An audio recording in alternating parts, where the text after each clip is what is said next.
We love access in our sport. We love access in sports. Everyone wants to be in the clubhouse, in the locker room. Be careful. In the tunnel.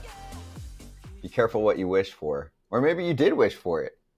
All I'll say is there are certain things that you can do on TV versus the online world. So in the first commercial break, we'll give more context. What we can talk about right off the top is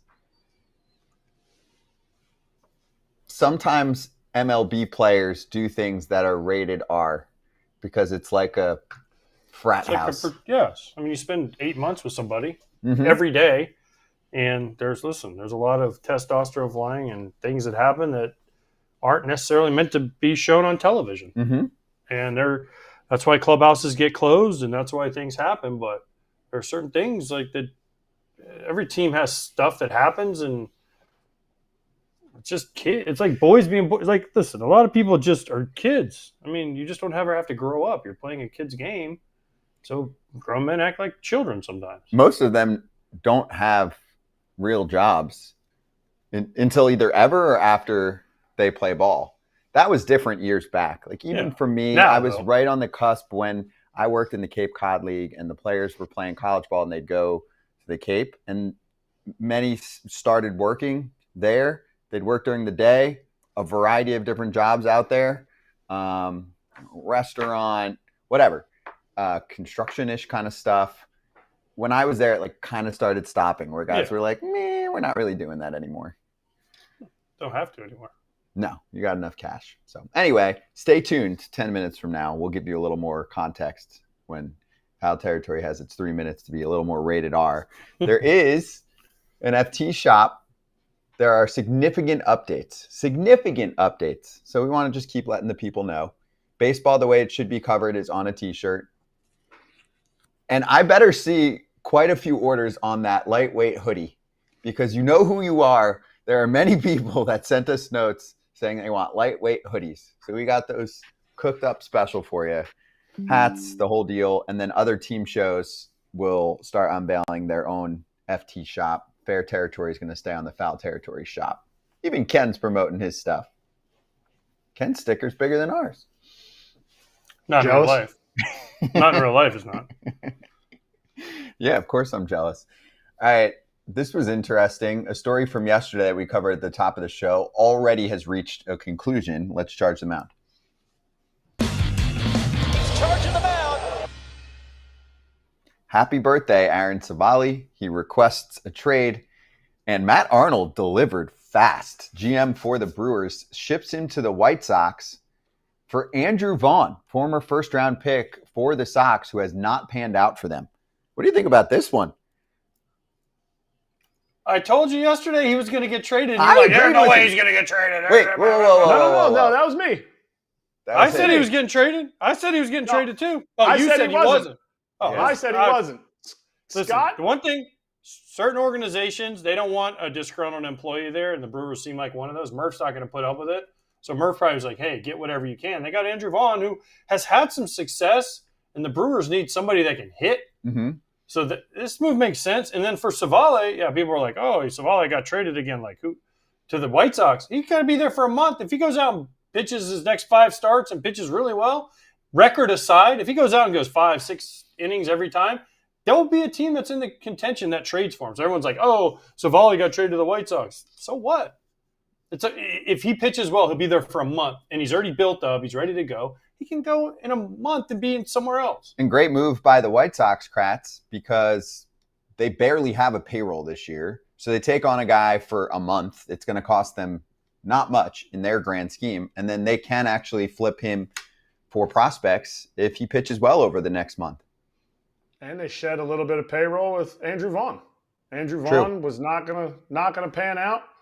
And what do the Brewers routinely year in and year out struggle with? Hitting lefties. Obviously not so much this year. He's not having a great year, but over the last 2 years, he's kind of crushed lefties a little bit. Not to like a Randall Grichuk clip, but he hits lefties well. So hopefully this is something that they add an extra bat to that lineup. You know what's crazy? It's kind of sad seeing all of the White Sox pieces disintegrate from Luis what was Roberts, supposed last to be the one run. from the 2021 team. That's not that That's long. it? There's one left? Luis Robert Jr. is the only one Wow. left from 21. Like, And the 21 team made the playoffs, won the division. That was like, everyone was like, oh, 22, 23, like, here it comes, people. And Signed Benintendi. Grandal, Benintendi, all of them. It was like, Yep. They were like, look at this lineup. yeah, Moncada, Jimenez, Robert Jr., Abreu, Vaughn. Tim Anderson, Yes. Grandal. Right, Cease in the rotation. Cease, Kopech. yeah. Kopech, Crochet was there. I mean, they had a lot of pieces that they thought. Lance Lynn was there. There was a lot of people that they were like, oh, this team's going to win the next 4 or 5 years, and they haven't won anything. No, there was a lot of promise there, and it Should've disintegrated kept La Russa. quickly. Say that again? Should have kept La Russa. Hey, Tony La Russa No. or Pedro Grifol?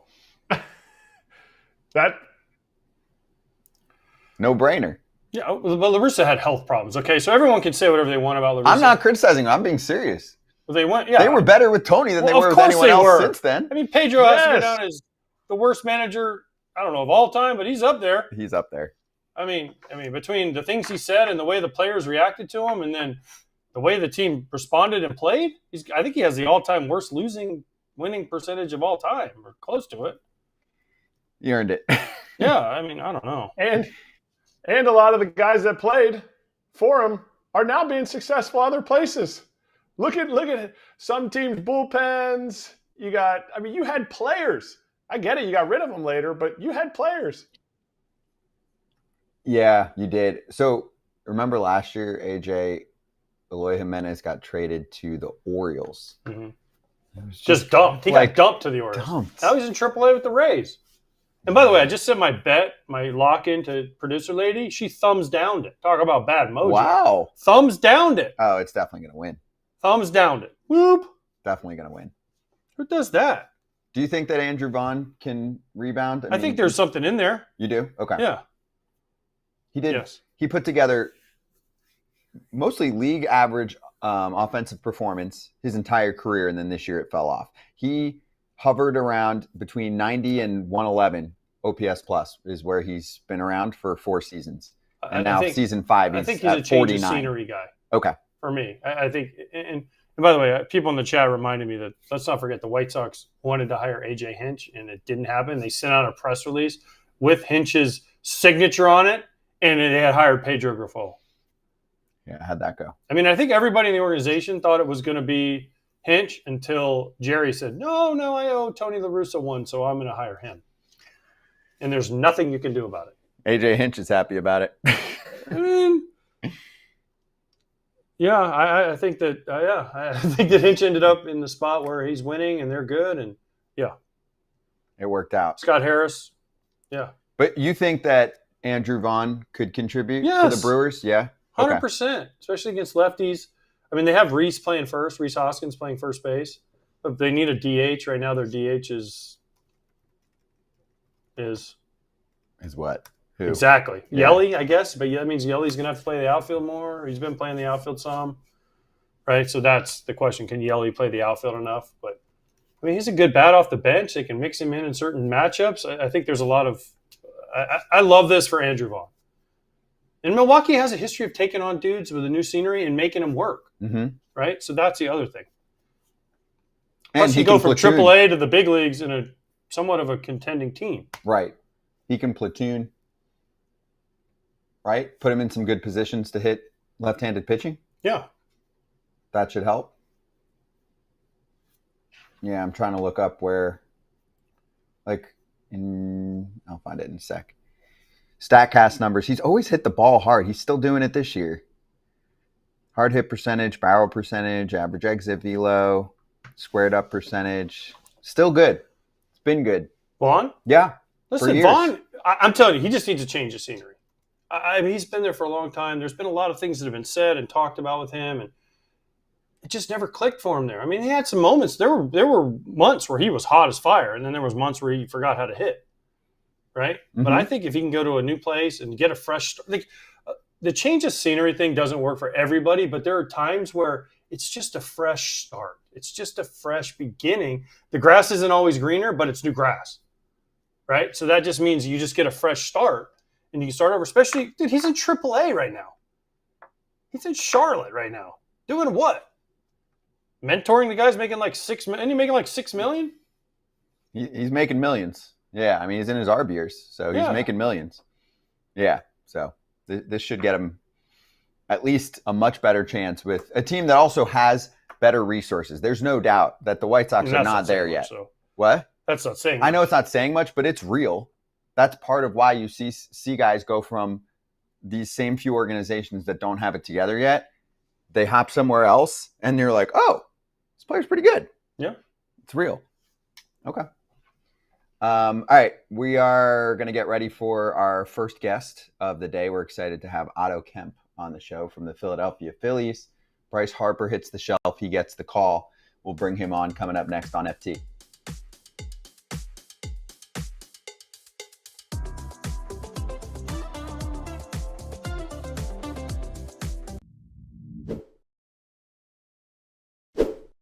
Kratz, you look different today. Do I see chubby shorts on your shoulder? Oh, the sick design. I mean, don't even get it twisted too, because the lining normally is like an SOS pad. This lining that's in the center is so soft, so smooth. The outside, so many things to choose from on chubbyshorts.com. Facts. And the code FOUL for 20% off. I got the Tiger Sharks. Ooh-wee. Little blend of a tiger and a shark. It's beautiful. So don't wait. For a very limited time, shop Chubby's biggest sale of the year, $45 shorts and up to 65% off select gear. Hit up chubbyshorts.com and grab your favorites before they're gone. If you miss the sale, then use the FT code, FOUL in lowercase for 20% off. Support FT, let them know we sent you when the survey asks, and get ready to turn some heads. Summer's here. Dress like it in Chubby's. We're going to wait to do our big reveal because we have a big league guest joining us. So we'll wait, since I think he's probably in the guest room. So we'll do our thing in the next break. For this break, though, we can show you. But we have to. He's not allowed to see our surprise. You want him to see it? I don't care. Do you want to see it? That's the question. Let's wait 10 minutes. You want to feel him again? Let's wait 10 minutes. By the way, Andrew Vaughn hasn't played in the bigs now. I mean, he's been down for a minute, huh? Yeah. I was looking up. I'm like, when's the last game? 21st of May. Yeah, he's been down for a month. Yeah, it's been a minute. They called up Elko and then sent him down. I'm happy for him. And Elko's been up and down since then. Mm-hmm.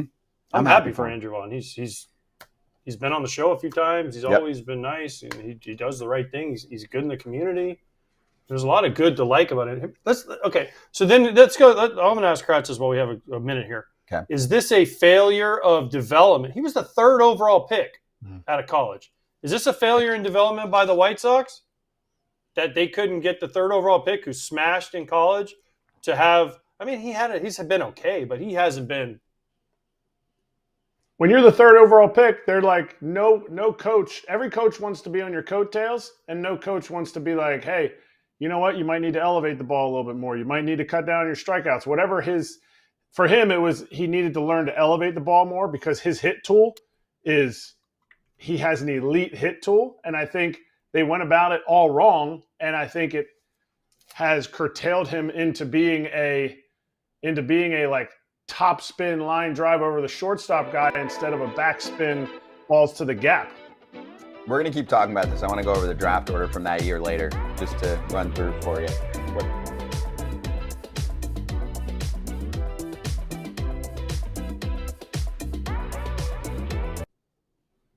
Otto Kemp joining us right now on Foul Territory at the ballpark. Love it. Otto, great to have you on. Congrats on the call up to the show. How's the week going for you? Thank you. I appreciate it. It's been good. It's been this is what you live for, man. It's been a really cool week. It's been chaotic, but I wouldn't want it any other way. I can see Kratz getting emotional because there's a guy on the box and the screen right above you who definitely knows what it's like to wait for your turn and to not get all of the attention. Go ahead, Kratz. Tell them what you experienced. I can see the emotion. Everybody from Point Loma is always going to make the big leagues, okay? That's it. Let's go. Like, nobody even, like, for me, obviously, Otto, congrats. I texted you, congrats. we actually talked before when you were under the tutelage of the great Adam Lind. Yeah. Do you remember? You remember that combo? Oh, yeah. Last year, I remember it. It was almost a year ago from now. Yeah. Yep. Oh, yeah. And I remember. We got a lot of similarities there.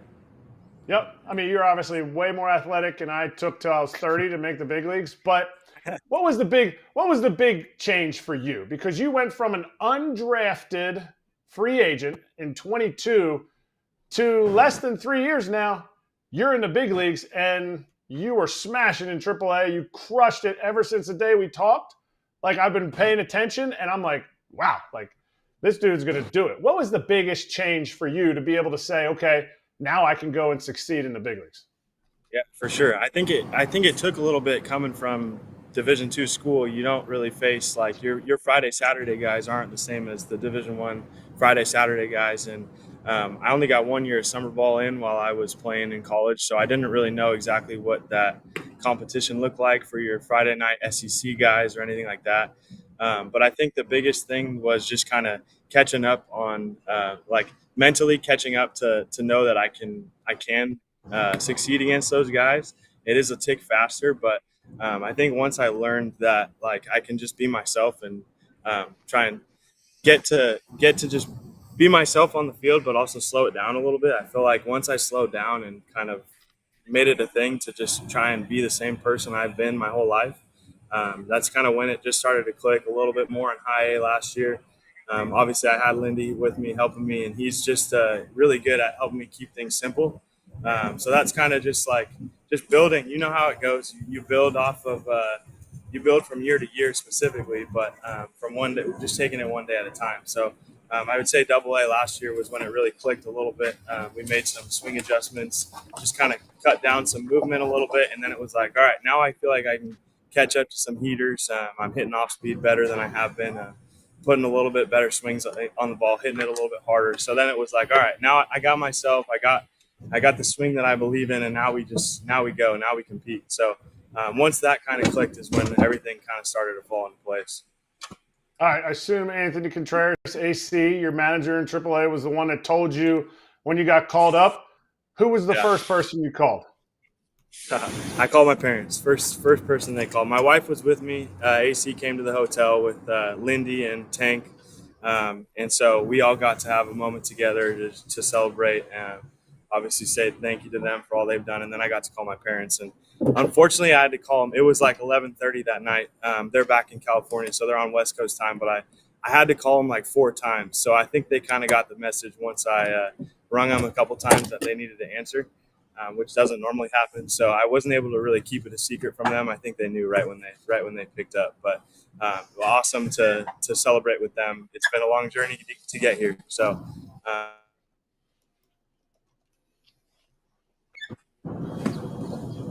phone call? Did we get a phone call? Who called? No, that was service. Oh, that was service. That was some Wi-Fi. It froze for a sec, Otto, but you're good.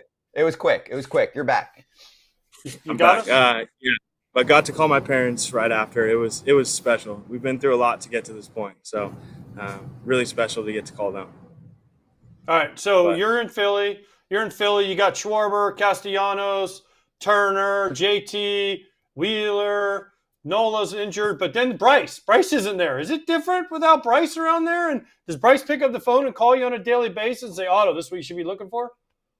Oh, he's still here. He's still with us. He's still okay. He's right behind all of us still. So I haven't been in the lineup with him obviously yet, but so I don't necessarily know what that's like and the whole energy with him playing, but having him here is awesome. He's been super helpful thus far.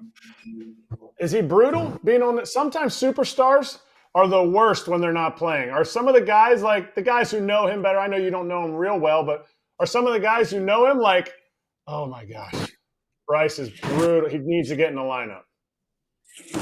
No, I mean, I think he would probably classify himself as that, but I wouldn't say that. He's a good team guy when he's back there. He's helping us out. He's good. He's good and observant. He's given me some tips thus far, so it's all I can ask for. He's been super accepting with me, so grateful for that. But I think he's ready to get back out there.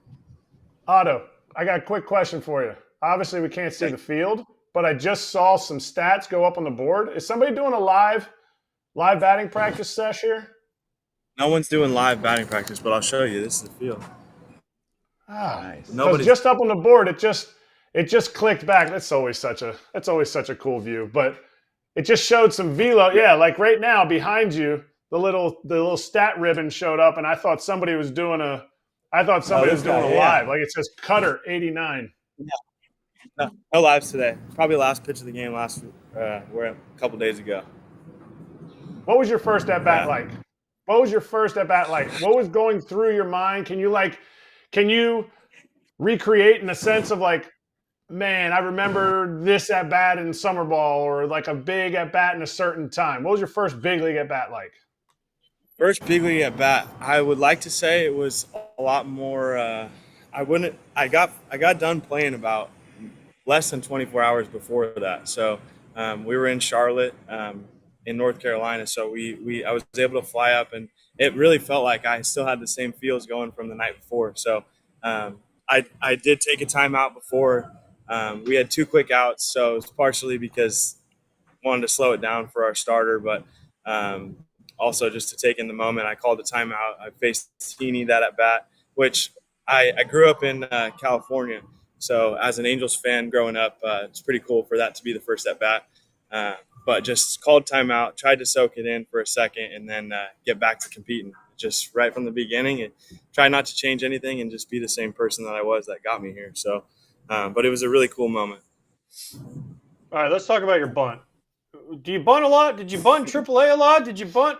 I mean, did you think like, man, my first big moment as a big leaguer would be that I bunted, and then I forgot that I had to go touch second base because I was so excited when the next guy got the hit that I was like, oh man, I do have to touch it. And your teammates were like, Otto, go to second. Go. Yeah. Well, fun fact, that was the first bunt I've had in pro ball.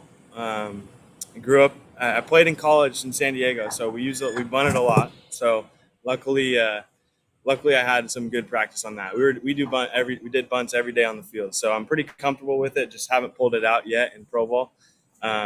So that was cool to get that one down. Definitely special. And I had my college coach in the stands, so it was kind of a full circle moment. And then, yeah, that walk off, I just got so excited, man. This place is buzzing. This crowd is awesome. When Marshy hit that, I was so excited. I forgot. And luckily, Paco yelling at me from first base, go touch second, go touch second. It was a little bit scary once I heard that, but once I got there, it was just like, this is surreal. This is what you play for. Such a cool moment. Such a cool home debut. Would Marshy have been mad at you if they would have picked the ball up though and thrown it to second and got you forced out? And instead of you getting him getting a hit, he got a fielder's choice. Would he have been mad at you? Yeah. I mean, I would have been mad at myself. I would assume he'd be mad at me too. I think it should be a double too, but in the scorebook, it's still just a not. It's just a single. Well, it's not a double. You didn't even go to second. No, you didn't get to second, so it can't be a double. I know. Fair. But yeah, that was a mistake that I won't be making again. Let's just say that. I'll always remember to touch second now. Who's the most intimidating guy to come into that clubhouse and you go? Because for me, when I got called up with the Phillies in 11. I mean, I was 31. Like I was a grown man already. I wasn't a kid like you. But like Roy Halladay's in the clubhouse, and you're like, I don't know, I don't want to ruin that guy's day. Who is like where you're still kind of like, I don't know if he likes me. I would say, well, Bryce would have been my answer, but he came up to me pretty quickly and just said congrats, and if you need anything, you let me know. But I would say also Wheeler and Nola, man, they pitched in some big baseball games. A lot of respect for what they've done on the baseball field, so as well. So I would say they're a little bit more quiet on the quiet side too, so a little bit harder to crack them. So I would say like just knowing that. Fun fact, my first ground ball at Citizens Bank, I cut Trey off to try and go field a high chopper off the bat and went off my glove. Wheeler's on the mound, and I'm like, gosh, dang, I'm a little kid over at third base, and Wheeler's probably just shaking his head like, man, what are we doing here? So that was a little bit of like the welcome story to Zach. But luckily he got his 1,000th career strikeout that day. Got to congratulate him and talk to him a little bit after that. But yeah, so there's been some moments as we go that have been oh gosh, I don't know if this guy likes me or not. But at the end of the day, we'll move past it. We'll get there as time goes on. Were you in big league spring training this year? Have you been in big league I camp? was. Oh, so Yeah, you know I the was. guys then. You know Yeah. them. It's not like when you Yeah, I walked mean- in the clubhouse, they were like, "Who's this freaking guy that we've never Yeah. even heard of?" Like they had an idea. They're like, "Who's this Okay. weird guy with the mustache?" Right? Like we don't know. Yeah, you get to know him as much as you can during spring training. Yeah. Yeah. Okay, so then when Nice you were to just, behind like, Wheeler, when you were behind Wheeler and you made that play, were you just thinking like, "Man, if he gives up runs right here, I'm totally going back to where's Oh, my AAA? God. Lehigh Valley? I'm totally going back Yeah. to Lehigh Valley." 100%. I'm pretty sure I heard somebody say that from one of the rows close to us. All right, welcome to Philly. Here we go. I love it, man. Holds you accountable. All right, so I have a question related to Lehigh Valley and the minor leagues in general. So actually a two-parter. Number one, how different is, I guess, facing pitching and just the game itself from the minors to the show? Because I know you don't have, 10 years ago or whatever to compare it to, but many that have been around the sport for a while say that the jump is larger than ever. So that on the gameplay side. And then the second part, more fun, is what's the best bougie difference that you've experienced being a big leaguer that you're personally really enjoying? Okay. I would say first-wise, baseball, I'd say everything's just a tick quicker.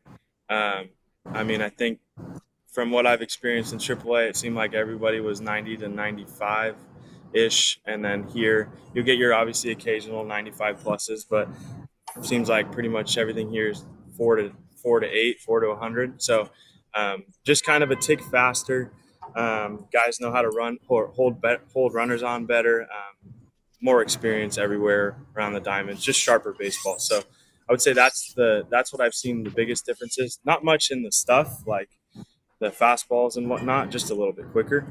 And then I would say bougie difference. It's got to be the food. The spread is crazy. You get so many resources, so I've been enjoying that. We're eating good up here, so I've been enjoying that a lot. Wait. Are you throwing shade to J. Ross? Jason Ross, No, the never, AAA club? never. J. Ross is Canadian, but he still listens to this show, and he's going to be pissed that you didn't like his third inning hot dogs that he has out there in the spread table. Hey, it's not that I didn't like it. Let's just say there's a little bit more money that can be spent on some food up here. Okay. Yeah. I got that. Quality. I got that. Quality. All right. What is your song going to be because you had a big league off day yesterday, but you haven't been on a big league road trip yet. So What did you do on your big league off day yesterday? And when you get on your first big league road trip, do you have a song that you're ready to sing on the bus? I've heard about that. I've been warned about that, luckily. Yesterday, we got to move. Me and my wife got to move, take all of our stuff out of our apartment and move for the day. But so that was what we spent our first big league off day doing. We haven't been able to celebrate, but we'll get there. We'll get to go out to dinner at some point here soon. But the karaoke song, man, me and my wife really like the song "Shoop." I don't know who the artist is, but we've been trying to Salt listen and to pepper. it. Salt and pepper. Yeah. Come on. Salt and pepper. Yeah. I mean, So I might listen. go Come for on. that one. Before your time, Otto. But listen, it's salt and pepper with an A. Salt and pepper. P-E-P-A. Salt and pepper. Here I go. That's an Here I old go. song. Yeah, let's go. But your Let's wife's hear not a going to be little on bit. the bus. Your wife's not going to Yeah. be on the bus. It's going to be tough. No, she's not. But we've been practicing. We've been waiting for this moment. Do you know when that song came out from That's like Salt and Pepper? 93, 94? 93. Yeah. That was before. By the way, I have to admit, you have the best birthday I've ever seen. 99.99. Yeah, I Guess mean, what you can't song mess it was that up. for now? I hope it's like 909 or 9. It can't be 999, so it'd be like 909. 909. Come Nice. on. 909. So Wait, you better wait, be wait. number And 9. No, Bobby's wearing number 9. So I'm gonna have to figure out how 99. to swap. 99. 99. Wait, so you were Yeah. born 9999 and you were born at 909? Yes, sir. That is crazy. That's awesome. Yeah. That's like my daughter was 9505 and she was born at 905. Wow. That's Yeah. cool. It's not as good as the 99.99. He's all nines. I know. You need to be like 09, 99, something. We'll figure Like it out tell some Bob, way. Yeah. tell Bobby kick rocks, dude. You weren't born on 99.99. He just wants me to pay him. He's rich. Tell him Yeah, no. he's richer than you. That's not fair. Yeah. Hopefully you should this tell will him- be enough. Go motivation to 0. get him. You should go 09. 09. That way you don't have to pay I him. don't think that's allowed. Yeah. Tell him payment plan. If you stay in the bigs for X amount of time, you're happy to, get him a watch or take him to dinner. He's Incentive got to plan. let you get to arbitration first. Incentive Yeah. plan. Yeah. Oh man. Every I 9 love days it. I'm here, Bobby, I'll give you $9 more. Yeah. $1 a day. Otto, Wait. I got a question for you. Bobby Dickerson, we're Yeah. just talking about him and infield coaching stuff. Like he's a very unheralded guru of infield. I feel like other infield coaches like put their stuff out there. Bobby's very much about, like bury your head in there, all the stuff. Do you feel like he was able to teach you anything, or do you feel like it's all like coming together like super tough, like I'm a third baseman, I don't want to play first because Bryce is going to come back and then he's going to want to play first? Like, is there stuff that Bobby worked with you that was like, oh man, that made it so much easier? Or is it just like drinking from a fire hose? Yeah, I would say at first it felt a little bit like drinking from a fire hose, but we got a little bit of time. I got out to Florida a little bit early, so I got to work with him during spring training. And so we kind of had a good foundation for the year. So at first there was a lot of info, but especially with bouncing around from position to position. But now that we've kind of had a couple months to work through some of that stuff and talk through it, it actually has simplified the game a lot more for me. He's really big on just catching the ball, catch it and throw it to your buddy. So it has really, with me playing a couple of different positions, it has simplified it for me in a sense. He's been able to help me with some good stuff with like just having routines for certain positions and what I need to do to get myself ready to play first, second, third, left, whatever it is. So he's been super helpful with that. I would say it was a little bit drinking out of a fire hose at first, but he's good at sticking with you and just kind of grinding through that stuff. It's just a little bit different of a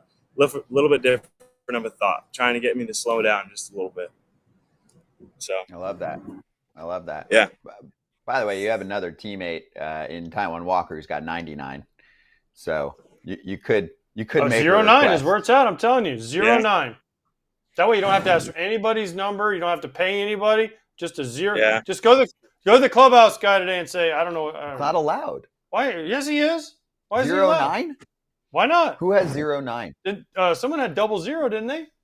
But I don't know. I don't think you can put a 0 in front of a Or single 909. digit. What if you went 999? That'd be awesome, but I don't know. I don't. I think Otto will probably tell you. What about 4 9s? 9999. That way he's like, it's my birthday. A little more dirt in his spikes, and then he'll start. I just have to pay him.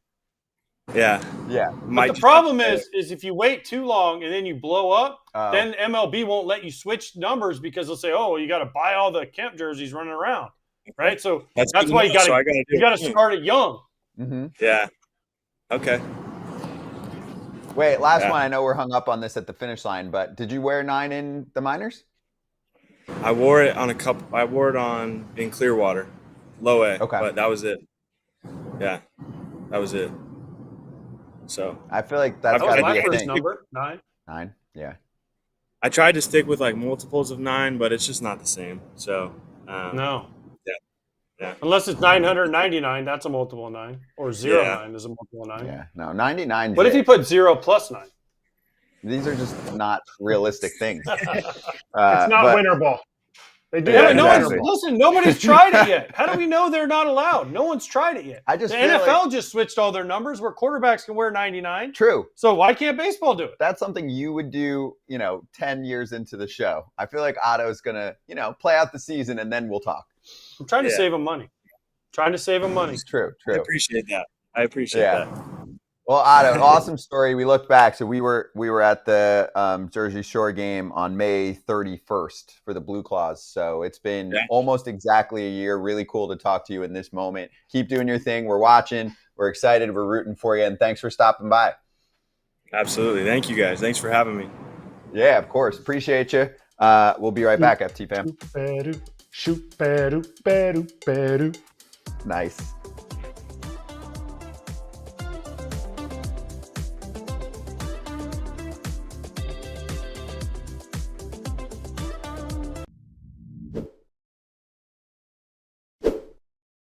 If you're one of those on-the-go people or you're skipping meals but you don't want to, there's got to be a quicker solution. We've got one for you. It's called Huel. I'm going to take a swig. Cheers to Huel. This is the Black Edition, plant-based as well. Good for me. But what do you like about it? I like the nutrition of it, and the replacement meal is great for me. Someone always on the go. Like, man, I can just grab one of these out of my fridge, lunch, breakfast, whatever it takes. Whatever meal I'm not going to have time to eat, it fills me up, and it tastes great. You know why? Because it tastes like milkshake, ice cream, whatever you want to call it, whatever flavor you get is delicious. 35 grams of protein, 6 grams of fiber, 27 vitamins and minerals, low sugar.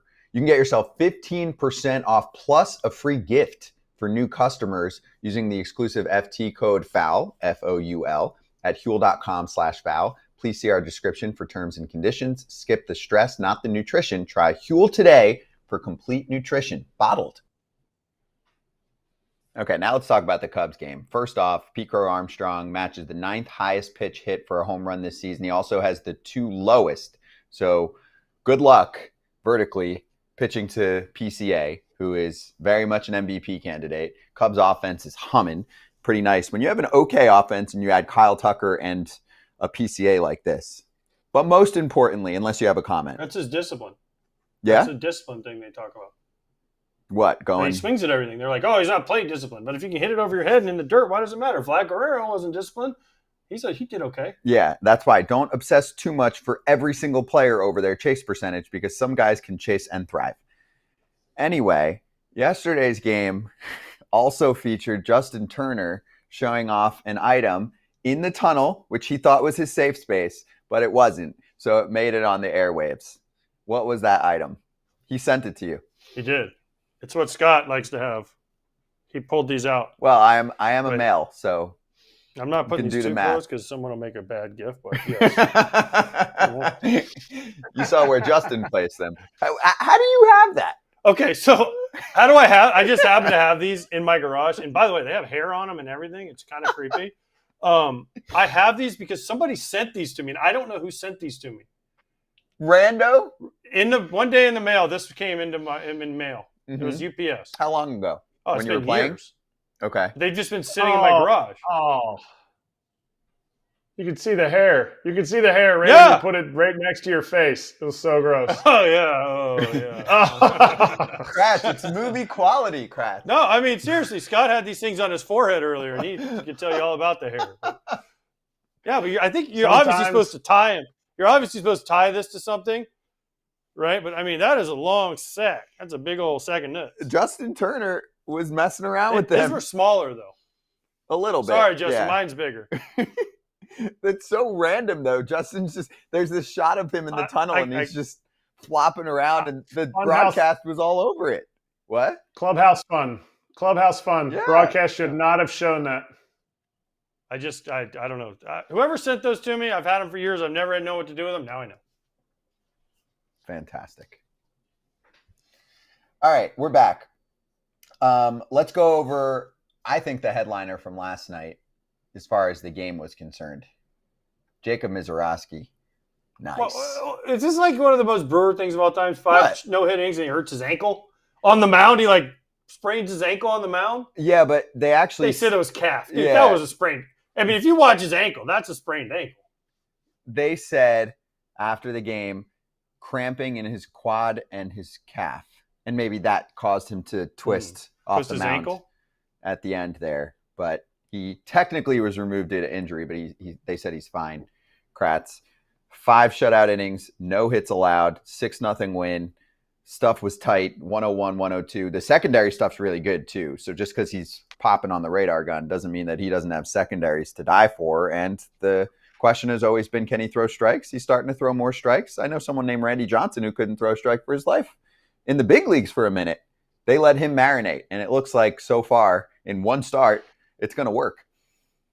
I talked to his AAA manager and said where he's at now is like tons of growth from where he was a year and a half ago when he first got to AAA.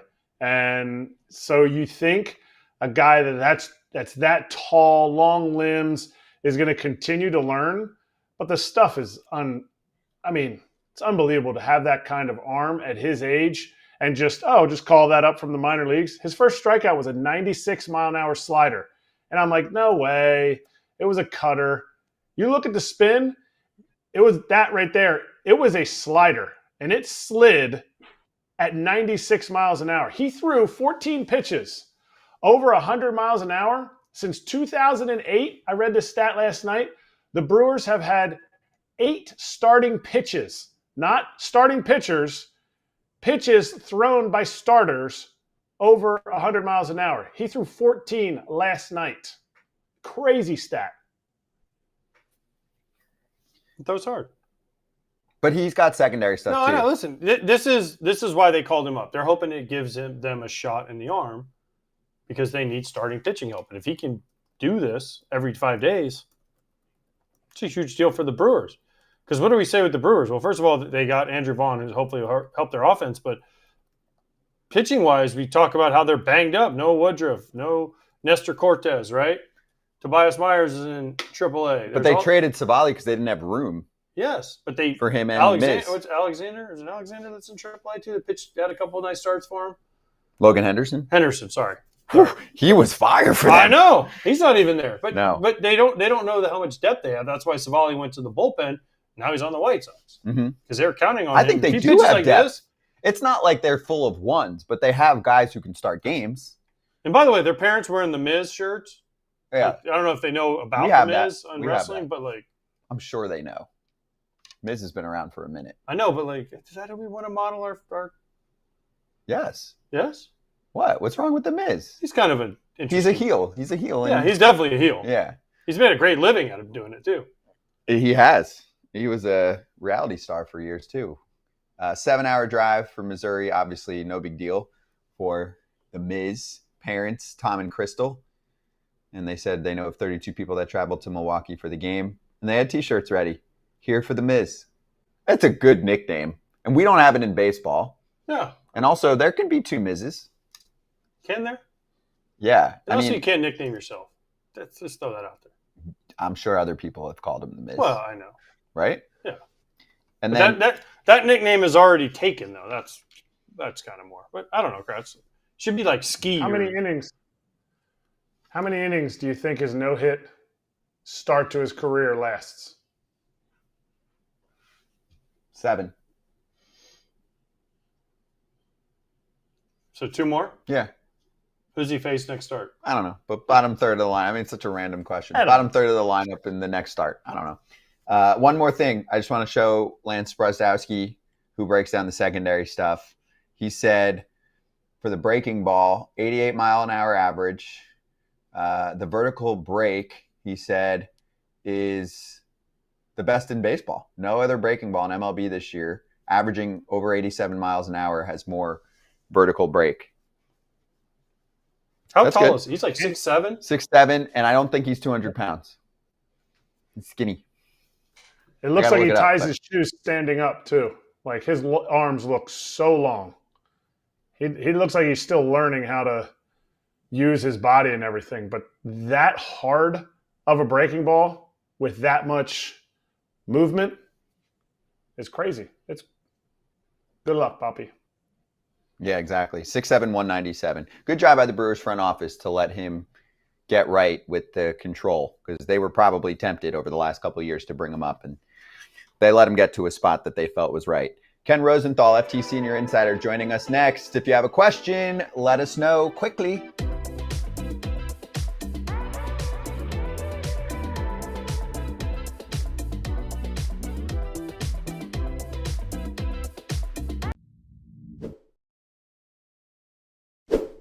This one's easy for us to talk about. I'm a huge fan of Hungry Root. They're delivering groceries that we want and groceries that we didn't know we want, but we want. Oh yeah, they every box that I get from Hungry Root has a new snack in it that I'm like, oh, this looks interesting, and then I try it, and I'm like, oh, I might need some more of those. So they're great at not only getting the groceries you want, but they surprise you with tasty little treats that you didn't know you needed. Agreed. Turkey jerky. There was like a chocolate pudding thing where I'm like, I'm not a big chocolate pudding fan, then I have it, and I'm like, this is awesome. So they can cater to your needs. You got gluten-free, or you're looking for a certain diet that you want to fulfill, or there are certain items that you love. They learn along with you. You let them know your preferences. They just nail it. Take advantage of the exclusive FT offer, please. For a limited time, get 40% off your first box, plus get a free item in every box for life. Go to hungryroot.com/FT. Use code FT. That's hungryroot.com/FT, code FT, to get 40% off your first box and a free item of your choice for life. Congrats to Christian Moore, 22 years old. First round pick last year by the Angels, number 8 overall. He's been crushing it in the minor leagues. Robert Murray reporting on it, 20 games at AAA. And the latest player to aggressively move through the Angels system. I texted you guys yesterday, Kratz. I was like, what took so long? He was actually struggling a little bit in AA. And they were like, what's happening here? Is AA a tougher league? Moved him up to AAA, and then he started raking. He had like 1,000 OPS. Like, he started crushing in AAA. This is what they do. This guy was actually the first MLB Combine when I was a coach. He was one of the players on the team that I coached. So it was pretty cool. But like, this dude was gonna. I thought he was gonna be up last year until he got hurt right at the end of the season. He would have been up last year if he didn't get hurt. This is what they do. Yeah, they draft guys and then they call them up right away. Does it work? Develop in the big leagues. Right. I mean, they're not winning anything this year.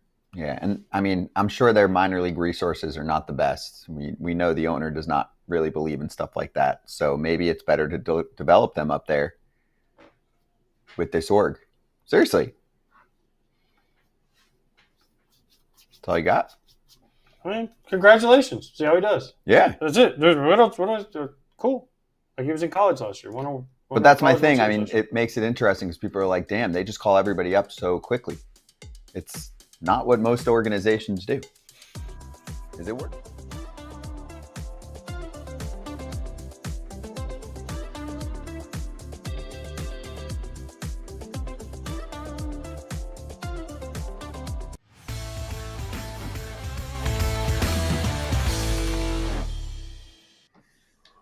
It's the Inside Scoop with FT Senior Insider Ken Rosenthal. Oh, wow. We've got Ken on a Friday and AJ working on a Friday. So beware. But I'm going to start with some biz, Ken. I read through the notes column, and I wanted to begin with your first base trade ideas. First baseman who could land on teams that need them. Your thoughts?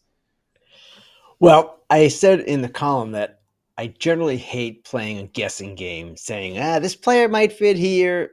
It rarely works out that way, and we should be reporting on this stuff, not speculating. But I did it myself anyway, of course, because I'm guilty of it as well. And in this particular case, we've got Josh Naylor of the Diamondbacks, Ryan O'Hearn of the Orioles. Both those teams not committed sellers yet. I think they will be sellers. Most of the industry believes they will be sellers.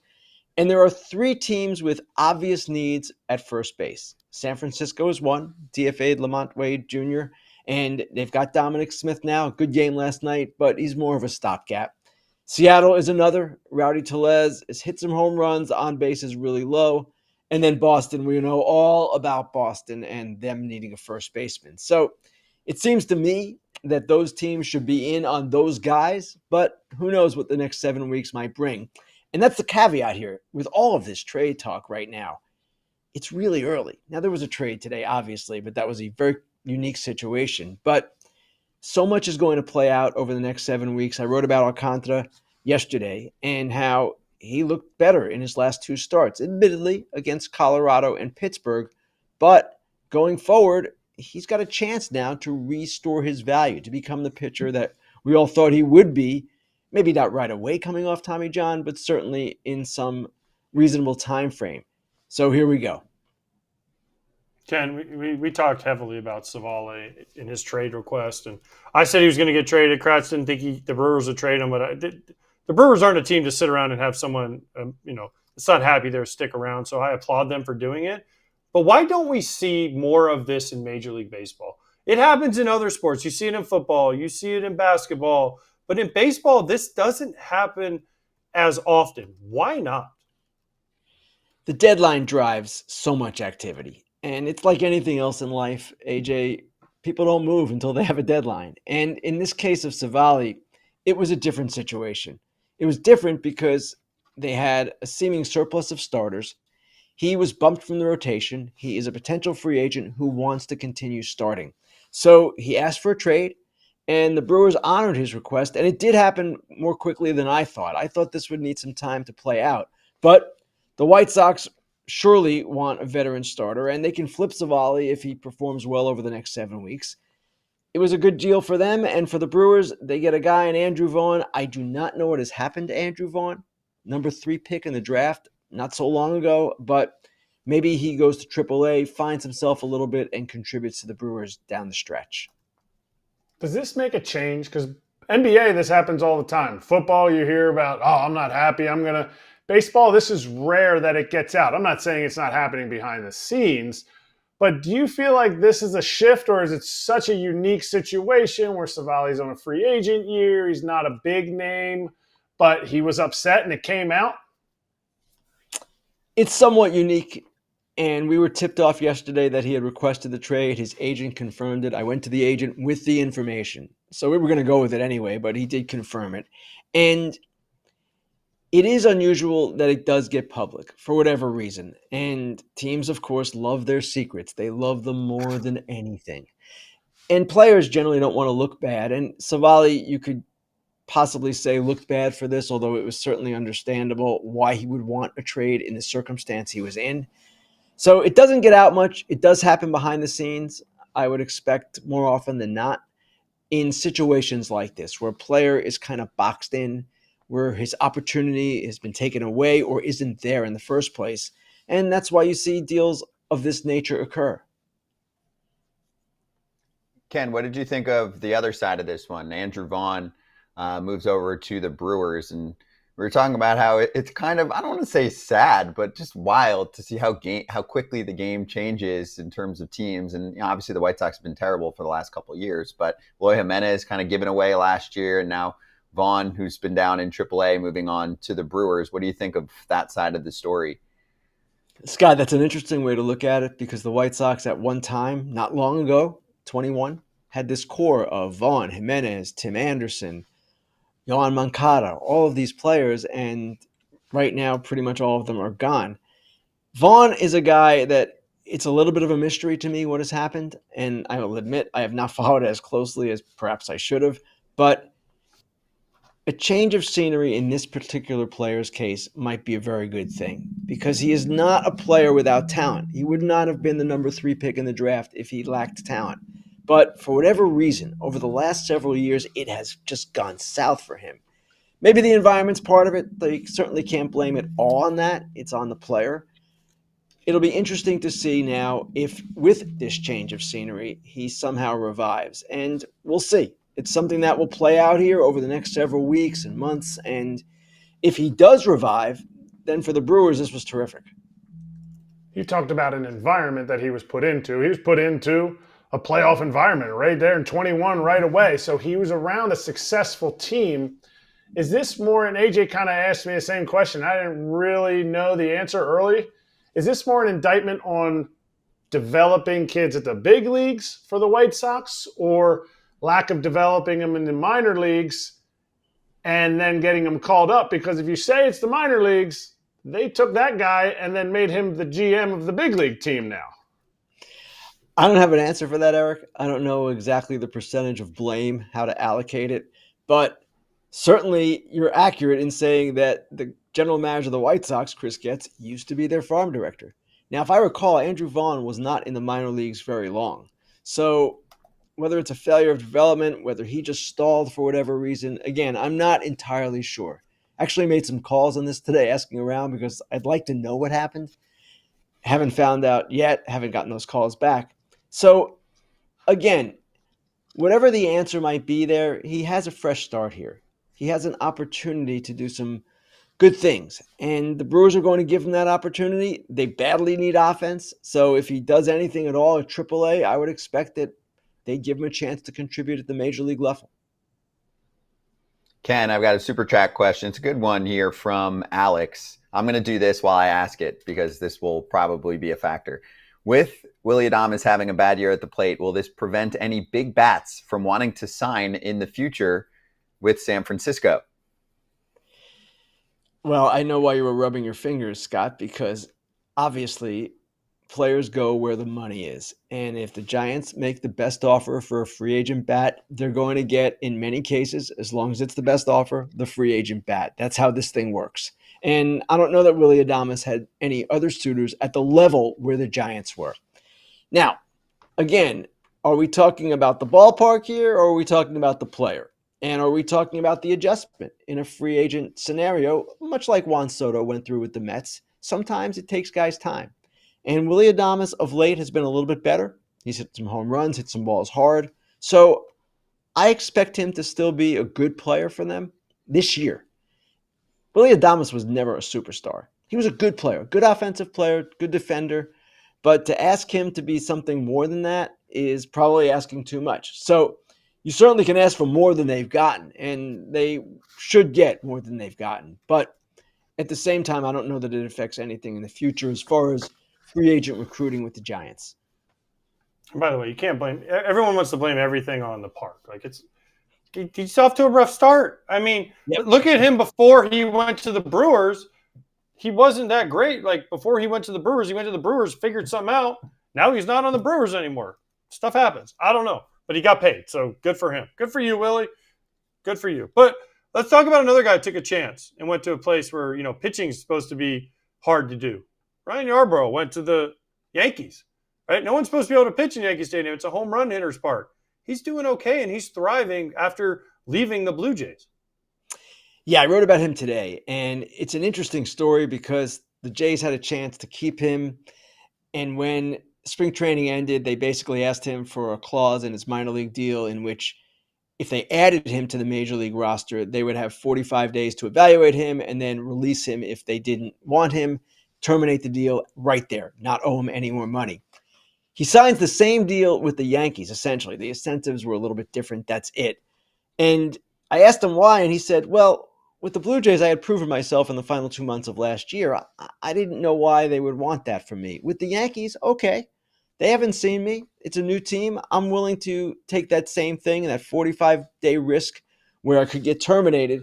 And yes, he has thrived as sometimes pitchers do with the Yankees after going there. Luke Weaver is another great example of a relatively unheralded guy who gets into the Yankees pitching factory and suddenly becomes more than he was before.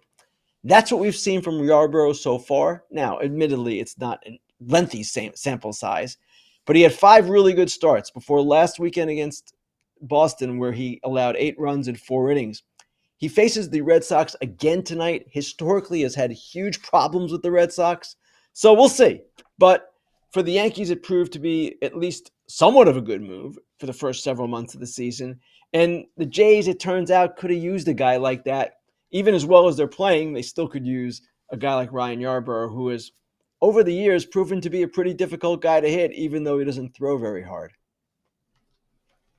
Hey, Ken, he pitched. Oh, you're next. You're next. AJ and me were fighting. I sound like Scott? You get last one. I'm going to go second to last. So Yarbrough, of course, had some issues with the Red Sox back to his Rays days. That's where he pitched, Yes.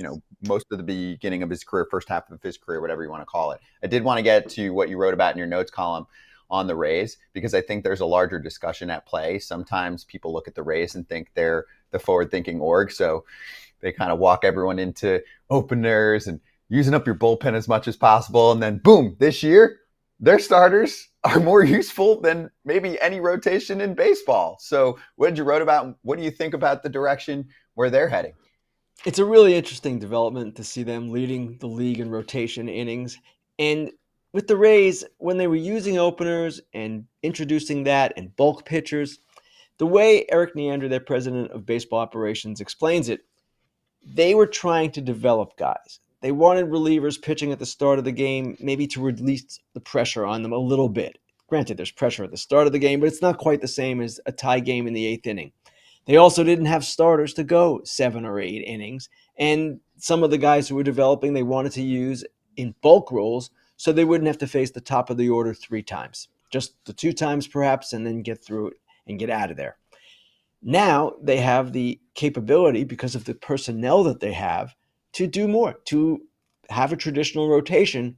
And what Neander said is that's the goal. We all want 7-inning starters. And while the Rays were criticized for trying to reinvent the wheel, being too cute and all of that, the reality was they were doing it in their minds out of necessity. Now they don't have that same necessity. They have 5 quality starters and 6 if Shane McClanahan ever comes back. That's kind of in jeopardy right now, in concern. So we'll see how it all plays out for them, because things will change over the course of the year, of course. You will see pitchers get hurt. You will see them become more ineffective. They've got a question now with Shane Baz. Is he pitching well enough to kind of stay in the rotation?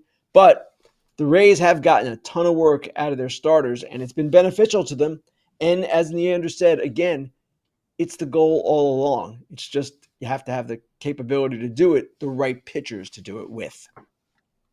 Ken, you're in New York game. You have a big game tomorrow, the Red Sox and the Yankees. Wait, hold on. Oh, sorry. Cubs I'm are actually about to in start. Boston. It's Boston, AJ. Boston. Yep. Boston, New York. Same difference, Ken. 2 hours. 2 hours. 2 hours, Ken. You can walk there in at least 12. 2 hours. Inside joke, but I get it. Ken, okay. Hunter Dobbins is pitching tomorrow. Is he going to get a standing ovation from Red Sox fans when he takes the mound after all the crap he went through this past week with all the stuff? We had him on here yesterday. He didn't back down. He's like, yeah, bring it. I don't care. I ain't scared. Right? It was an awesome interview. But tomorrow, when he takes the mound at Fenway after pitching against the Yankees last time, saying what he said in New York, now he gets to go to Fenway against the same team. Are you expecting something special out of the Fenway crowd? It's a good question. Probably, because he said he wouldn't ever go to the Yankees. He'd retire rather than be a Yankee. You talk about all the crap he went through, AJ. It was self-inflicted. Well, it's still crap. He said things that were proven to be very quickly not true. So I understand what he said about not fact-checking his father on the show. I thought that was a pretty good line. I get it. And I heard Jim Rome yesterday, of all people, talking about this, saying, hey, what father hasn't inflated his past athletic accomplishments? Fair point. But at the same time, he was rightly called out.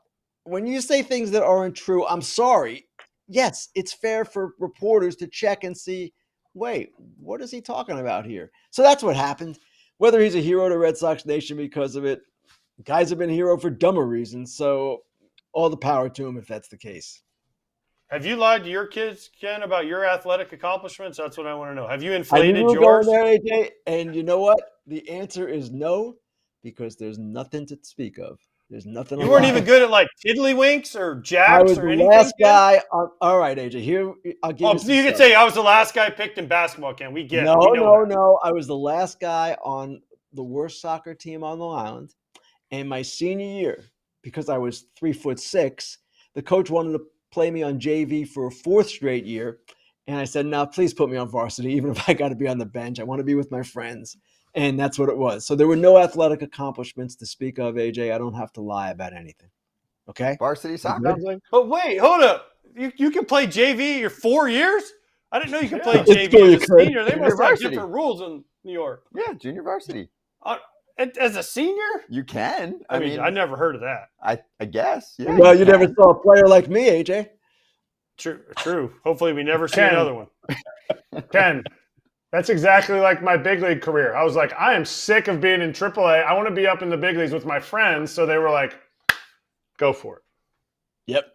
And my only accomplishment as a senior on the soccer team was getting run over by some kid on another team, and that prompted a full-scale brawl.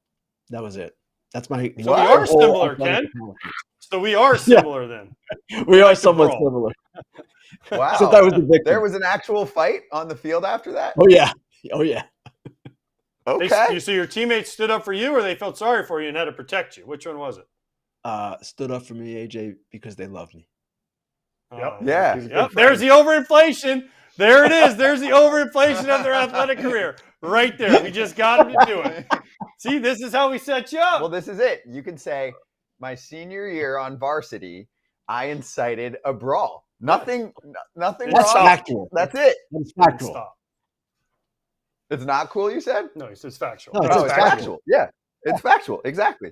Yes. This Well, is good. why We learned a AJ lot. left New York. This is why AJ left New York. He couldn't have handled it. He was too soft. He had to go to Florida. Yeah. Because I never started any brawls in high school. No, Never. I'm sure. I'm Ever. sure. AJ was the quiet kid in the back, I'm sure. He waited until he Ken, was in the thank you. majors. Yeah, Yeah, exactly. Yeah, he saved I all told a his story words. about hitting a pitcher in the head the other day when the others got hit. AJ, I got kicked AJ, out of can I that go to game the for inciting a ballpark now? brawl. Can I be Oh, released? sorry, I need to Ken. go to the ballpark. Yes, You are- tell Matt and Aaron I said hi. You are Tell Matt and released. Aaron I said hi. Ken, I warned you, AJ, on a Friday, but enjoy. Have a great game tomorrow. We'll talk to you next week. Thanks, guys. Thank you, Ken Rosenthal. Fair territory. Monday, he's back. He's live in the morning. It's cool to see him on a Monday morning, get caught up on the weekend, and then on Thursdays with Alana Rizzo, including yesterday's show. Be right back.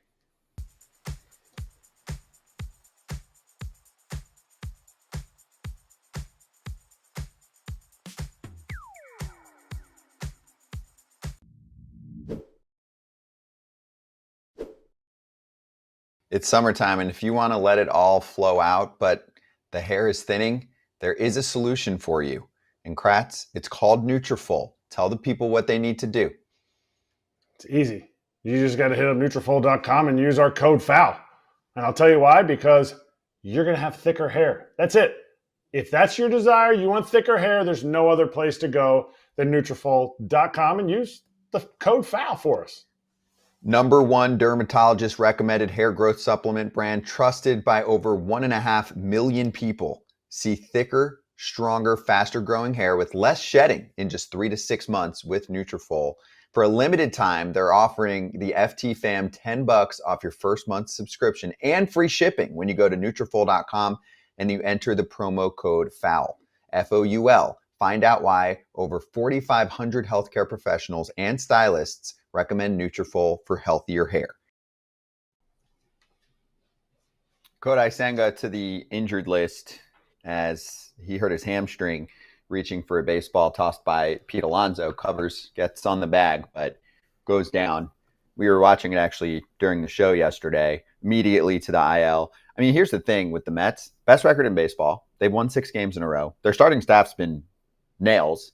Montas is coming back soon, even though he hasn't pitched well in the minors. He's coming back. We'll see what he looks like. Manaya's coming back soon. They actually kind of have too many starters. Apparently, they were even already looking to move Paul Blackburn, who I saw pitch the other day. I think it was against the Dodgers. And he was freaking money. Mm-hmm. So I'm like, it sucks, but they're okay right now. Senga had the best ERA in baseball. Get him right. Do not let him overcompensate with a hamstring injury. And then you'll see him in hopefully a month or two.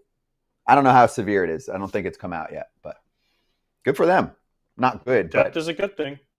the depth, that's what I'm saying. Yes. Good for them. These that you things can always work themselves out. So, listen, it sucks to see him go down like he did.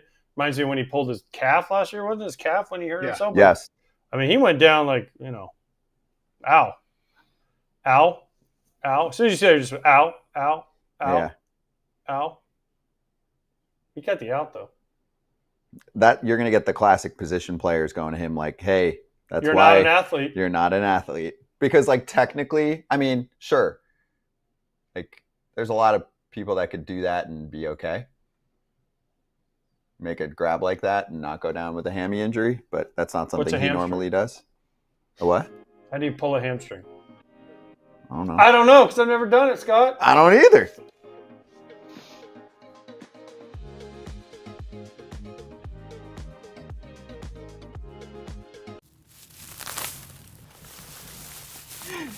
All right. In the weeds. I wanted to hit this from the other day because I think we got to give love to fans that are supporting baseball. So we'll start with the Tigers. This came out in Front Office Sports. The Tigers actually don't have MLB's best record at the moment. This was from a few days ago. But they do have the second largest attendance jump. So props to them on that front. The attendance gain is about 40% compared to this time last season. About 7,700 fans on an average game on a boost to attendance this year. I didn't phrase that really well, but about almost 8,000 more fans per game. That's what that really tells good. me? What? If you're good, people come watch you. What? I mean, boom. You spend money and you make the right moves and you're pretty good and you make the playoffs the year before and then you have excitement and you bring back Flaherty. You bring in some of these guys. Skubal's back after the Cy Young. Guess what they do? People come out and watch you. You got to spend money to make money at this level, and teams are starting to figure that out. I think maybe. Wait, I want to know who's the biggest attendance jump. If they're second, who's first? Mets? Probably. I know the Mets are up big. Yes, it is. It's Mets. So the Mets are ahead of them in the standings and the attendance. Yep. Mets own the Tigers. Wait, so Mets own the Tigers. When you're good and you add, you make more money? Usually that's how it works. Hold on. No. Yes. Is Bob Nutting watching right now? Pirates owner Bob Nutting needs to hear this. No. When you've got a core and you put a little bit into it, you actually make more. No. That's it. Could be hard to grasp when you haven't made a dime on your own, but that's how this works. It's that simple. And it's not just ticket sales, Kratz. Sales of Tigers merch on MLB's online shop, up 40% so far this season. Consumption of Tigers games outside their market is up a ton. Inside the market's obviously up a ton too, up almost 100%. So they're thriving. No, that's no way. There's no way your portfolio could ever get better if you own a sports team because they win. There's no correlation there. There's no correlation. It's just stay status quo, hire a GM that doesn't want to make any moves. He just wants to keep his job for 5 to 7 years and just float along in life and watch the value of your organization go up. Winning doesn't matter. No way more fans would come out in Pittsburgh. They don't love wait, they do. Everything I just said was sarcasm. And I mentioned them because I don't know where they are market-wise, but they're probably pretty close in market size. They have a sick ballpark, and they did their rebuild around the same time as the Tigers. And look where the Tigers are now, and look where the Pirates are now. Just saying. How much money per game, if you average almost 8,000 fans per game, how much more money per game do you think the Tigers make this year over last year? Millions, many millions. I mean, I don't know. It's just I don't know the answer, but I feel like we should take a guess at that because 8,000 more fans, what's the average ticket? 50, if it's $50. And how many home games? Well, I mean, I don't know. I'm just saying that's one game. So that let's say you do 25 per game, bucks, $1 million. So $1 million a game. By the time you factor in concessions and parking and merchandise and all that, we're way higher. So let's do 8,000 fans. Okay, times $50 a ticket. Okay, that's times 400,000 times 80 games ish. Yeah. No. I said $1 million a game. Yeah.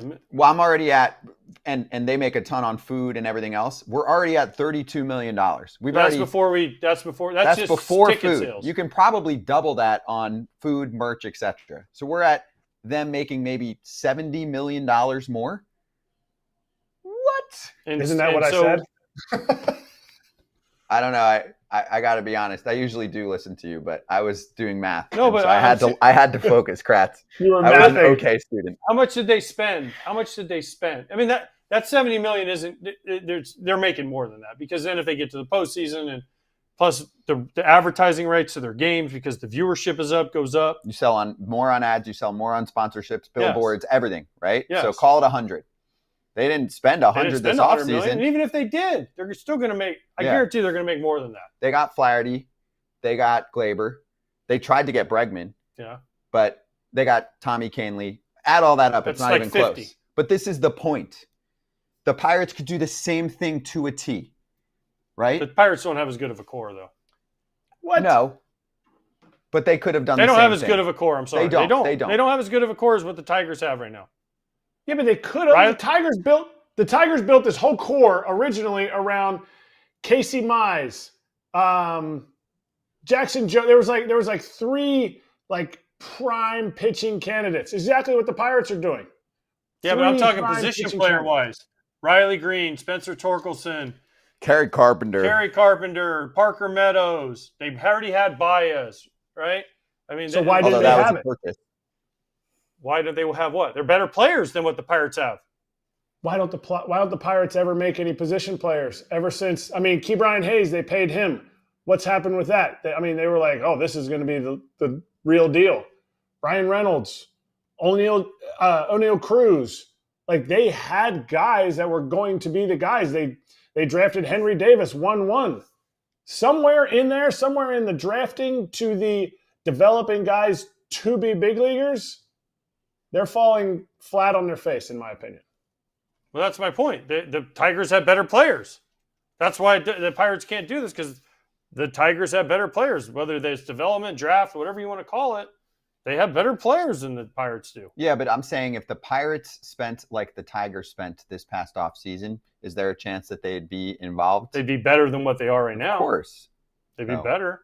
If That's they the brought point. in another good starting pitcher, a starting infielder, and some other couple bullpen pieces, absolutely they'd be better. Mm-hmm. But they're not going to do that. So, I mean, it sounds great to talk about. They're not going to do it.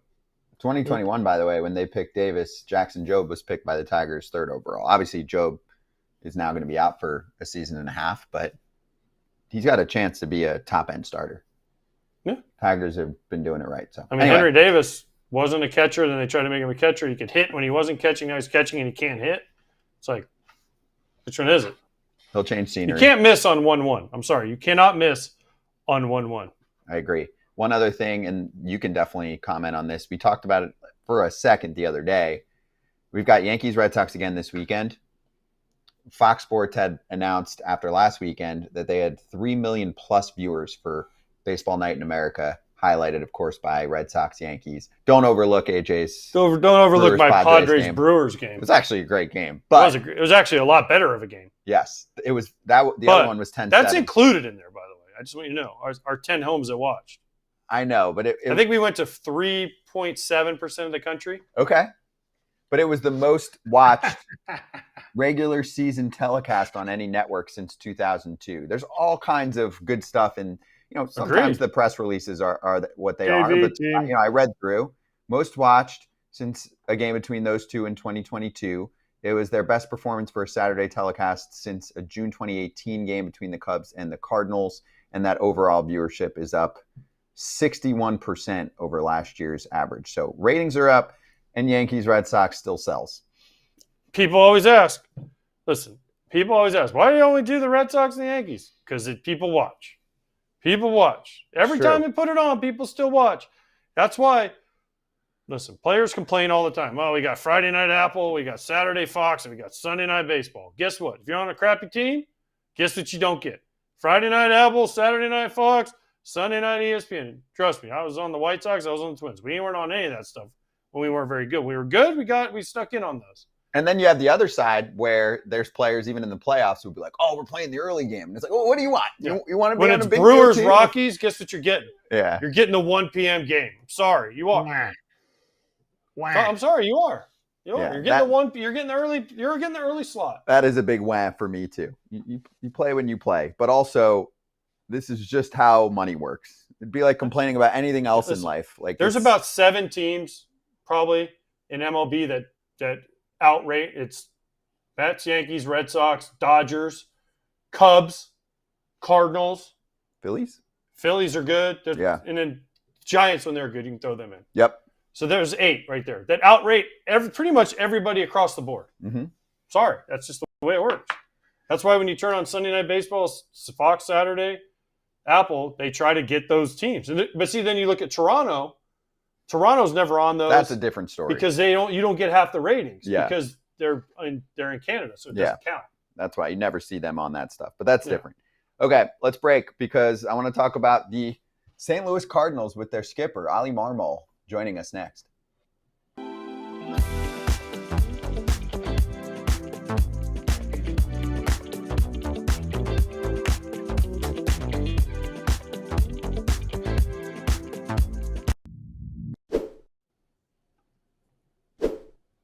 All right, nice and simple here.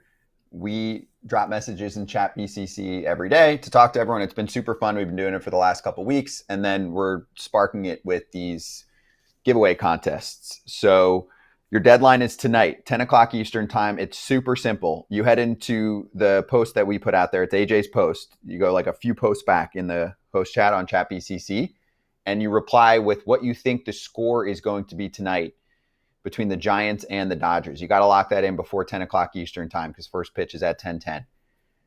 You predict the score correctly, you win unless someone else predicts the same score. Then we'll do a tiebreaker situation. But whoever gets the closest to the run. So if the game ends up being 5-0 Dodgers and you said 4-0 Dodgers, then you basically were 1 run away. So if you were the closest, you win. AJ, explain it like you explained it yesterday, please. I'm not explaining. Understands. I was trying to be more simplistic. Okay. So anyway, if you have questions, you can also let us know in the thread, but it's to win 2 free tickets to a regular season game of your choice up to $400. We're doing contest giveaways like this every week in June and July, once a week. So we'll announce the next one next week. Monday, we'll say who the winner is, and then we'll get ready to announce the next contest. Foulterritory.chat. Chat with the FT host, the FT fam, and win tickets. Sometimes I look and I'm like, some people are responding more to a different post, and I'm like, is everyone rich?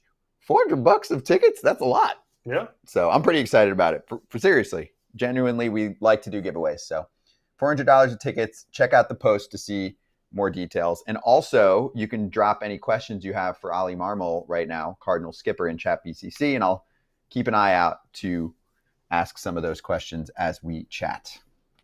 We got a minute to go here. That's all I got. That's it? What else do you want? I just laid it all out. Did I explain it better? Cubs today in Wrigley. That would be good. And the Men's College World Series started today. Which is yeah. College World Series started now. It's on right now. Yes. It's in the bottom of the first. For about 10 days. Yeah. I've got to go to that one year. I've never been. I got to go one year. To Omaha? Yeah. I've never been to Omaha. I've been to Omaha. I've never been to the World Series, though. Mm-hmm. Maybe we'll do a show from there. I played in Rosenblatt. Maybe in the next few years when they finally move the draft to Omaha, we'll go. Someone told him to do that. So smart. Too smart.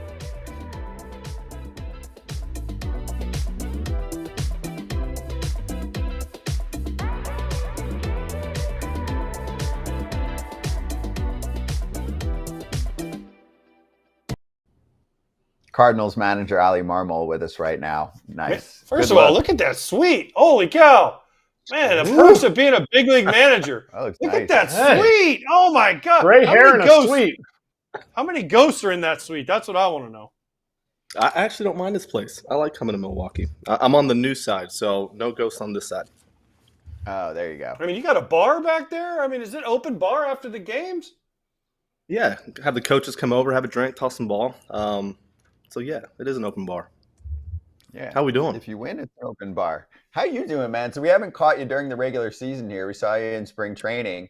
Yeah. Are you enjoying this? And I heard in an interview John Misiorowski did the other day, and he's like, oh, we had some fun this past offseason hearing about our lack of activity. And now it's been fun for me because the results are showing on the field that if you just play your youngsters, you can get some good results. Have you felt the same way? Yeah, man, it's been fun, and it's a good group. It's we do have some young guys. We got some veterans sprinkled in there, but it's a really good group that's coming together, man, and it's been fun to manage them. We're running them out there. They're playing hard. They're playing the game the right way. So for those reasons, man, it's been a lot more fun than the last couple of years. They're starting to build something that could be fun to watch for several years. So that part I'm excited about. Oli, how great has it been to have Nolan around? I mean, how happy are you that he said, no, I don't think I really want to go to Houston. I'm going to stay in St. Louis and help mentor these young guys. And also, he's having a good year. He is, man. And his defense is back to what you're used to. He's in a good spot mentally, too. When you look at Nolan, he didn't start the way he wanted to, but this is a guy, like, you land in Milwaukee, you land in these cities, he's taking different guys to dinner in the clubhouse. He's doing what you would expect him to do. So for those reasons, man, I enjoy having the veterans around, like in 22, having AP and those guys around. Last year, Goldie and Otto. So it's good to have those guys in the clubhouse during a year like this when you have so many young guys because they're able to model it and keep things in check. So I enjoy having Otto. He's been great to me. But, yeah, he is having a good year. And I think it's a matter of time before he gets hot. He's starting to feel a little bit better about his swing, which is a good thing. How much of the success for the young guys is consistency? Like before, your roster was, hey, great job at second base. Go play center field. Hey, you're doing awesome in center field. We're going to play you at shortstop. Actually, we're going to sit you down. You're hitting this well. No. Now it's like, hey, you know what? 1 through 8 is pretty much similar in your lineup every single night. That's been the key to it is these young guys showing up every day, knowing exactly where they're going to play and where they're going to hit in the lineup. We haven't messed around a whole lot with the lineup when it comes to just left-right matchups. Our lineup is what it is. Newt and Donnie in the 1-3. And if we're facing a lefty, we've kept it the same way, man. But the consistency in that part of it has led to consistency on the field. And these guys are doing a really nice job defensively. That's why it's hard to kind of move Donovan from second base and bop him around and play him in the outfield and third on days off and things like that. He's been consistent, so I want to keep him at one position, and the lineup as well as far as the batting order. But they're showing up and putting in the work every day. That's been the key to all of it, man. They're hungry to be coached, and they enjoy the feedback, even on days where the feedback isn't pleasant. That like they enjoy kind of hearing what's next for their career, and they've been good about it, man. Is that the Cardinal way? Because what is the Cardinal way? I don't know. I played there. I didn't really know what the Cardinal way was. So tell me, is that the Cardinal way? I mean, people describe it so many different ways, to be quite honest with you. At the end of the day, when I came up through the minor leagues, it was a matter of putting in the work and doing the little things well, never settling for just mediocrity. It's just you have to get after it. So call it what you want. Our guys are going about it extremely well. All right. I jumped in line in front of Scott, so that's my bad. But I got to ask your catchers. I don't know if that's the next topic that we should go to. You have Ivan Herrera. You have Pozo. You have Pages, who I heard from one of your coaches is like the glue guy in the clubhouse. You got but you moved Wilson to first base, who was the preeminent all-star catcher, all this stuff. And now you have 3 catchers. You can't figure out who to play because they're all raking. You're going to be like a AAA team soon where you have 3 catchers in your lineup, and it's just going to be a bunch of good-looking dudes that are banging. How can you get all of these guys to consistently play by the way that they're hitting the ball? When I look at it, Herrera's raking. He's a professional hitter, man. He does a lot of things well, especially for his age. The way he handles his at-bats, it's pretty impressive. Pages is more of a defensive first type of guy, and he's done a really nice job. Like, if you can live with this guy every day and watch the way he prepares, understands his staff, but understands the opposition and how well he kind of gains the trust of everybody on that staff, man, it's fun to watch, and it's hard not to catch him because of how well prepared he is. So we've mixed and matched Pozo with Liberatore, and Pages gets the bulk of it, and we want to keep Herrera's bat in the lineup. So we got a little rotation going that's played well up to now, and we'll continue it until we feel like we have to make a change. But at the moment, man, it's worked. Oli, I got 2 fan questions coming your way, and one is related to this conversation. A lot of fans are going, ask about Jimmy Crooks. Isn't he a catcher too? Yes, we got Jimmy Crooks, we got Bernal, we got several guys down below that project to be pretty good catchers at the big league level. So we'll have some decisions to make. Having depth is a good thing. Hard decisions, I'd rather have those hard decisions to make as a staff and with the front office. But yeah, we got some guys coming that can play. The other consensus question coming in from fans is to ask about Jordan Walker, any timetable, and what did you see from him right before he hit the shelf? Because there was a little more success from a very casual fan perspective here. He's watching all the teams. Feel like sometimes he's made a lot of changes over his first few years to try and figure out what's working for him. So did you feel like he was starting to find that change to actually lock in with? I do, and it sucked that he got hurt when he did because we were starting to kind of gain a little traction there offensively. Defensively, John Jay has been incredible for him. He's been able to do. Nope. Continue. Nope. What you got? Teammate alert. Nope. What you got? Nope. No, nothing. Just because John Jay thinks he's a player doesn't mean he's a good coach. We love. No, Jay, let me tell you something. He's a really good coach. Like, really, really good coach. This dude cares. He's locked into every single detail, and he doesn't have a problem. One of the best things is he's relatable, but he can hold you accountable in a way where guys don't get defensive. He's going to tell you exactly what he thinks at all times. But he has the resume to back it up, man. Like he's gone through the ups and downs of being a big leaguer. And what he's done for Jordan, not only for Jordan, but the entire outfield, man, like is just putting them on a really good routine where when the game starts, they're confident. They're confident in going out there and playing with some freedom and not worrying about making mistakes. If you're going to make a mistake, do it on the aggressive side. And we've seen Jordan go from a guy that was somewhat of a liability out in right field to where on his off days, we're putting him in for late defense. And that's a big deal for the confidence of a young player like Jordan. Offensively, he started to actually do some things well, and Brownie's been good for him. There are some changes there. The league's starting to figure him out. They were spinning him down and away. He couldn't recognize spin, and it caused some trouble. But we started to do a better job of that as of late. Then he got hurt. So my hope is to have him here sooner than later. I think we're days away, not weeks, which is great. All right. By the way, do you guys go to Chicago after this? Just make sure John Jay doesn't do things he's not supposed to, because he's been known to be handcuffed before. And this time he's going to the White Sox. He's so told just me warn that story. him. We'll say just that. Warn him. Just warn him to be careful, because now he's going down to the White Sox. So if he thought Wrigley was bad, just imagine how bad it could be on the south side. I'm just saying, don't tell him not to get too comfortable down there. Were you the one behind that one? I was the only one behind that, and I was the only one who knew. So people that don't know, I had John Jay arrested in Wrigley. Yeah, we've told it. He was scared to death, to say the least. But he deserved it. All right, because he put his butt in my face. There's a whole background to it. But the question I have for you is, when you first took this job a few years ago, there was no gray, okay, in this beard. Is this what managing does to you? I know. Is this what managing does to you? It turns your hair gray, and is it because Descalso is so close to you all the time? No, it's managing. When you play that many one-run ball games, this is what you get right here. It was completely black in 22, and it's kind of like those before and after pictures of a president. So, yeah, it'll take years off your life for sure.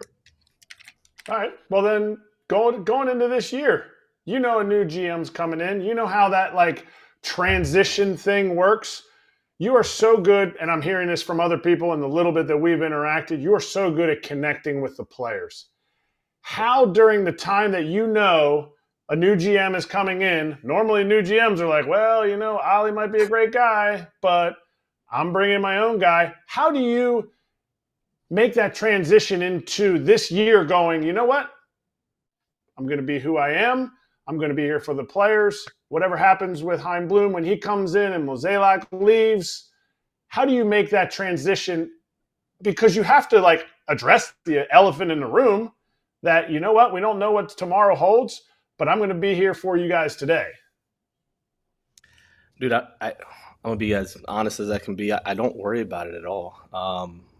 Not even a little bit. I'm here for the players. Like you said, man, I show up every day, and I want to make sure that a couple things happen, that my staff knows I have their back, and that I'll do whatever they need in order for them to do their jobs well, and that the players know that I have their back. And whether they're in a good run or a bad run, man, that we're there to come alongside of them and do this together. So I don't spend a whole lot of time on worrying about next year, what's going to happen. The transition has actually been really good. The collaboration between them two, of Mo really focusing on the big league club and Chaim focusing on setting up and just putting certain systems in place for our minor league to continue to move in the right direction has been really good.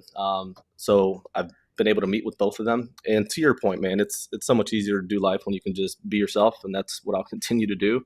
I woke up for the last 19 years trying to make this org better, and I'll continue to do that. So I'll keep focusing on the staff and the players and let that play out however it does, man. Oli, I got one for you from yesterday because that was a cool game. There were a lot of people watching that one yesterday. I mean, you have Sonny Gray on the mound. Well, not cool for not your hitters. Cool for fans. Not your hitters, cool that's for sure. Fans, okay? So your thoughts on what you saw yesterday? Both sides, really, because for you, first off, I mean, Sonny Gray's been awesome, so this was a blip. And so what did you see there on his side? And then on the other side, I would love a little scouting report on Jacob Misiorowski, who the Brewers waited for. Because it's not like he's 20. They waited a little bit for him to get some control, and I think he's got it.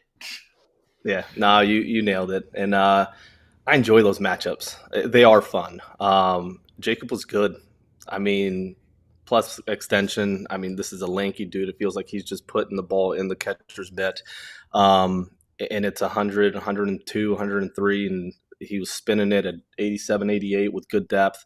It's a tough at bat. I felt like second time through, our timing was a little better. Our bats were a little better. We drew some walks. We put some balls in play. So that part of it was good, but that's a good arm. I mean, you feel like you're facing a closer from pitch number one. So it was impressive to watch him.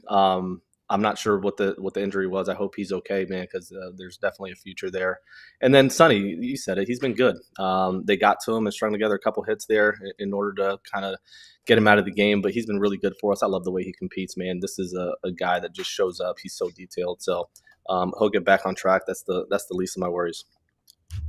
Hey, best pitcher you guys have faced this year, or maybe the last couple of years. Skubal, Skeens, Misiorowski. I mean, who's the guy that stands out when you look back and say, this is the best pitcher our hitters have had to hit? This is going to probably throw you off a little bit because of how it's been for him as of late. But Bobby Miller, when he threw against us a couple years, that was at their place opening day, I believe. It was filth. It was absolute filth. And hasn't gone his way as of late, but what he did that night against us was unhittable. Skeens, I mean, we faced them quite a bit. I mean, really good arm. We've been able to kind of win a couple games against us, but they're never easy. This guy knows what he's doing. He's tough to face, and Skubal as well. We faced some pretty good arms, but yeah, the list you just gave is pretty good.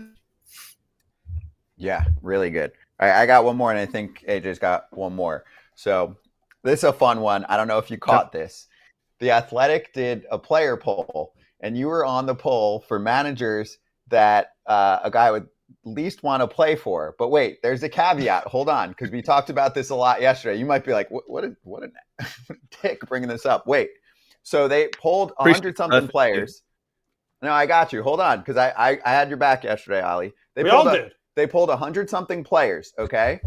Only about 40 replied to this particular one. So for the least to play for, it was just a bunch of dudes that had like 3 or 4 votes, right? So you happen to hit that list among many others. And the Athletic basically like delegitimized the list itself because they released some of the quotes. So this is the one they put out for you on Oli Marmol. Here's an example of a player that said, "Oh, I don't want to play for Oli." Quote, "I don't really know many managers. I'm trying to think of someone in our division just so I can say someone. Who's the Cardinals guy? Yeah, just put him down." So hey, shocker, your rivals think about you and don't like you. So what did you think about that? Because for me, yeah, you want to pull thousands of guys. They've all played, guys that have played for everyone, cool. But they kind of belittled what they did there. So I thought it was funny. No, I love articles like that. They're my favorite. I mean, to simplify, AJ, what did the opposing players think of you when you were a player, bud? Oh, we talked about that. Trust me. We talked about that yesterday because we had the writer on it. And I said, well, I won most hated all the time. I'm like, so can we get that one back? So yeah, that's fine. But here's the thing. And then when you come over, the guys that you actually played with, once you got traded and came over, what did they think of you? I mean, I think they like me. Most of them did. I don't think Wainwright likes me because now we have to work together. So I think Wainwright's probably the one that was like even in talking to Scals and Jay, like they've mentioned it. Like, man, like you see him across the way and you just like you hate him, like his act, all of it. And then you get him in the clubhouse, you're like, he's my favorite dude. Like I want him here for as long as he wants to be here. So I take it as like I don't care like if the opposing team doesn't like me, I'm okay with that. If it's my own guys, that's something different, right? But yeah, pull my own guys, and then we'll go from there. All right. Listen, we learned this at Dr. Phillips High School. That's why you're hated and I was hated, okay? So I get it. It's what we teach at DP. DP, go Panthers, whatever you want to say. That's what we taught. All right. I got to ask you this because we recently had Max Muncy on, and you guys trolled Clayton Kershaw. So I know that was what you learned at DP, right? You put the video up there, but the reason you did it was because your fellow alumnus from Dr. Phillip is on that video. So I know what you guys were really doing, right? So I appreciate it. So thank you guys for trolling Kershaw with me, even though I wasn't even on the roster, but it was cool. You're an idiot. Yeah. It was good theater. It was. It made for good. It got some good quotes out of Clayton. I mean, It was good. It was funny. I mean, come on, it was fun. The guy's a stud, man. He's done it a while. He's had a huge impact on and off. So I got nothing there. He's a good dude. He is a great dude. That's what made it so funny, because he is such a great dude that the fact that happened, and then I don't know, it made me laugh. It still makes me laugh when I think about it. It's not your job to think about this stuff, Oli, but our job is to promote the game and fun and entertainment, whatever. So it makes things interesting in mid-June. Let's just put it that way. No doubt. I think like the fun back and forth. You know, we had Hunter Dobbins on yesterday. He had a fun week. The Red Sox rookie with the Yanks. Like, that stuff's harmless, and people are talking about baseball this week. No doubt. It sells Dr. tickets. Phillips, Dr. Pepper High School. Just the Get out of here. troll central. You had to graduate with a troll degree. Unbelievable. Oli Marmol and AJ Pierzynski. Oh, hey, Ollie, I'm sure Ollie's watching the College World Series. He went to Coastal Carolina. Oh wait, no, he went to. You were close. No, I'm not watching it. College of Charleston, close though. Yes, aren't they close to each other? They're pretty close, aren't they? Yeah, not bad. Myrtle Beach. Were they your rivals? The years I was in, they're pretty good. They're actually really good. Yeah. They've been good at college baseball for years. They have a national championship. Yeah. I mean, they won the whole thing in 2016. They can play. Yeah, they're 13th in the country. Yeah, they're good. They're really good. They're good. They can swing it. So, anyways. Oli, awesome to have you on. Ollie. Thanks for the time, man. This was great. Love watching what's been put on the field this year, so keep it up, man. Oh, wait. I appreciate you guys. What you got? Look at me. Look at me go. My point exactly. Yeah. Haven't seen that in a minute. Exactly. Bye. You know who I'm rooting for. Yeah. I mean, can't make it. But then once you're his teammate, it's actually pretty fun. So there you go. That one. Oli, thank you, man. Have a good weekend. Boys. All right. Thank you. Thanks, Ollie.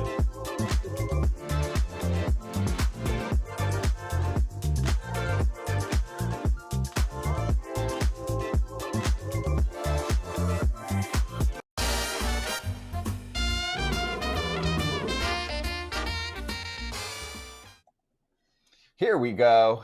BetMGM locks. I told you that Kratz is on a heater. He's like untouchable this week. Here's my problem. Producer lady got mine backwards. No. Yes, because mine was under 7.5 for Skubal and over for Here's she messed up. No. That's twice today she's got me. Sometimes we give out advice when things aren't going well for us, Kratz. And here's my advice on a parlay. If you're going to lose on a parlay, lose hard.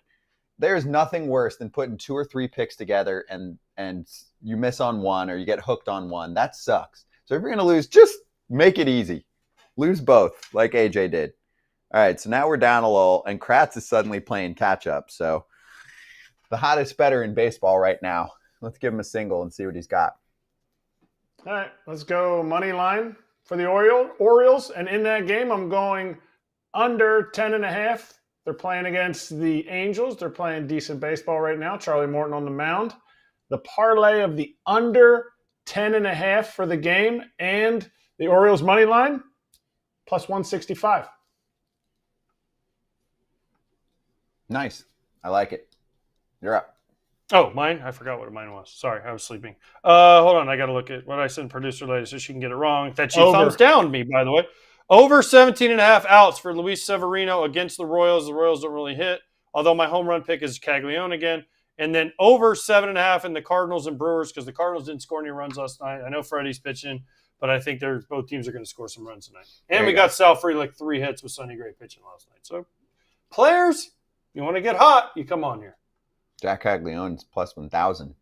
All right, well, that's going to get me in the pluses. Mm-hmm. Nice. I'll go Yoshinobu Yamamoto over 6.5 Ks. I'll go 260 to win 2 hundo.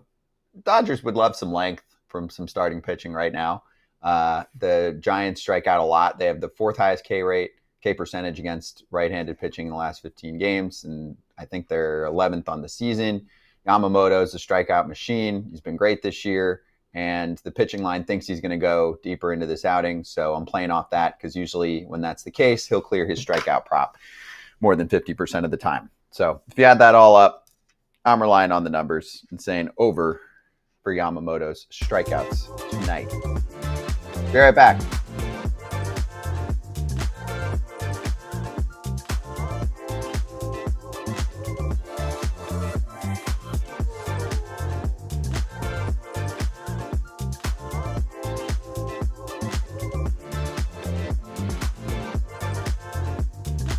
That's what he said. That's what he said. That's what he said. That's what he said. Let's start with Tarik Skubal. So he's on fire right now. Not walking anyone. He didn't strike out enough for me yesterday. I know. Dang it, he stinks. He actually had 12 ground ball outs, most he's recorded in a game in his big league career, according to our friends at Inside Edge. But you know who still can't hit lefties? The Orioles. They are terrible against left-handed pitchers. That was They a lost lock. 2 out of 3 to Detroit, so they're still not good. Don't worry. Also, it was Skubal, but he said he was trying to fight things a little bit early on. Oh, wow, that's fighting things. And then he was proud of himself for grinding through on those types of performances. AKA, he didn't feel like he had his best stuff early on. This is what aces do. They don't have their best stuff. They figure it out, and they still go out and give you 7 innings. The thing is, What do you guys? when he doesn't have his best stuff, it's shutout stuff still. That's what I'm saying. It's Like, still what? ridiculously good. What'd you guys? Somebody asked me today. They were like, "What does Skubal do that's so much better?" Every one of those strikeouts that we just showed, I get it. It was only 6, so it didn't hit the over, but 1 was out of the zone. He gets outs in the zone with his fastball, his changeup, and his slider. That is the separator in the big leagues from guys who do good and guys who dominate. And he is on a run right now where he dominates. Sorry, that one was also up out of the zone. But it's in zone K, and it's with all 3 of his pitches.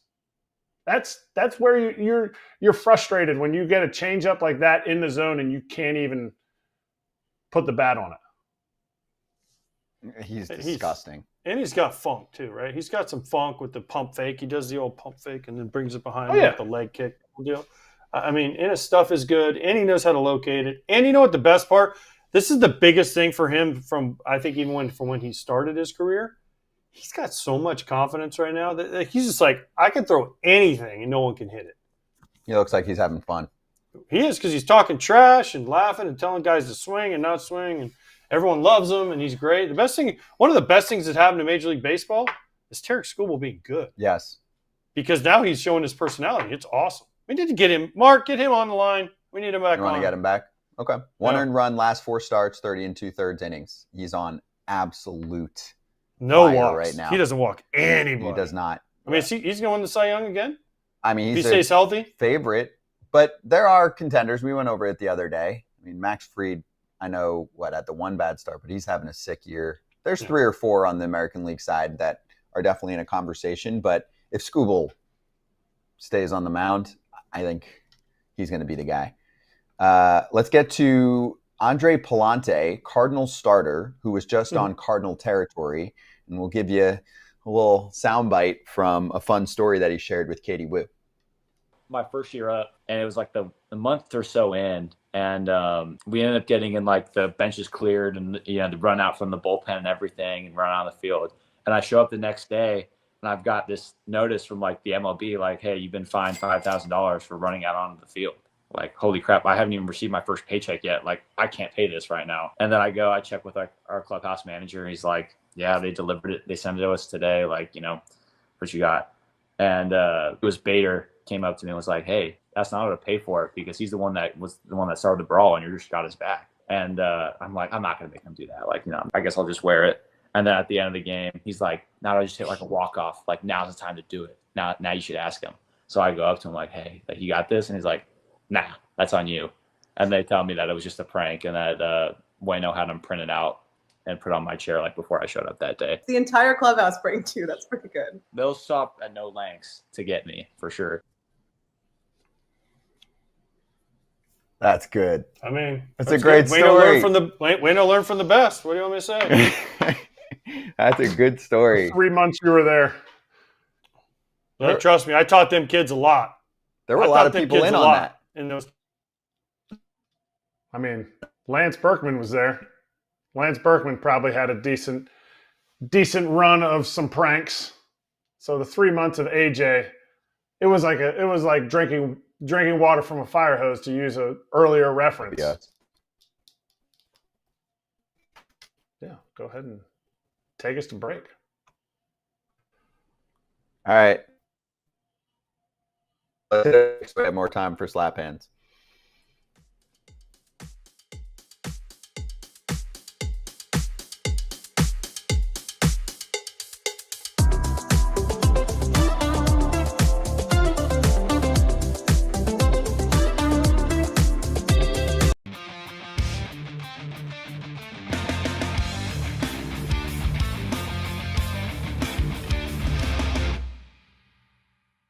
What's up, my people of FT, all the beautiful people of FT, the FT desk, I love y'all. But y'all gotta start making this money with me, okay? I'm the only one that's making this cheese, and I need the rest of the FT people to start stepping it up, okay? But anyway, here's my bet for today. I'm on the golf course. I got Obama playing in front of us. I'm playing at the Vineyard Club here today. Hopefully I don't hit him. But anyway, we gotta get these bets in because we gotta get this cheese. So here we go. Pirates. Anytime Paul Skeens is pitching, you take them. Money line's minus 105. We're putting 100 on it. Let's get the cheese.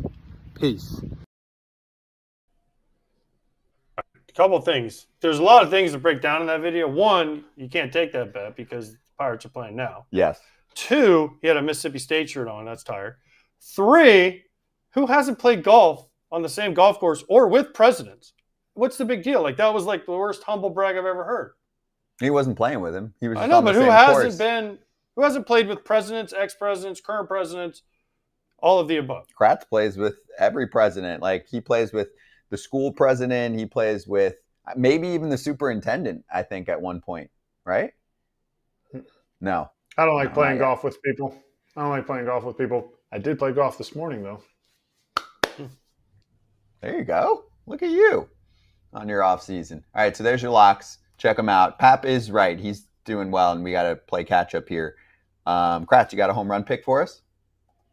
Yeah, Jacob Westberg's been smashing righties, and Kachankowicz for the Angels is going to give up some of his league-leading home runs that he gives up. So Jordan Westberg, dinger. Nice. Coming out at plus 650, boosted it all the way up to 780.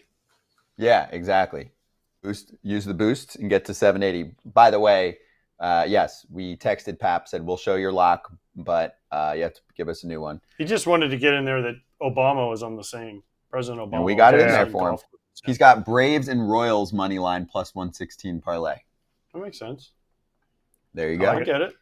Hey, if you want to get in on that boost token like Kratz is doing, activate the token when you bet on a player to hit a home run in an MLB game. If that happens, you get a bigger payout. It's that easy. It's a boost token on the BetMGM app or at BetMGM.com. Gambling problem or concern, call 1-800-TIME when we swing back for slap hands.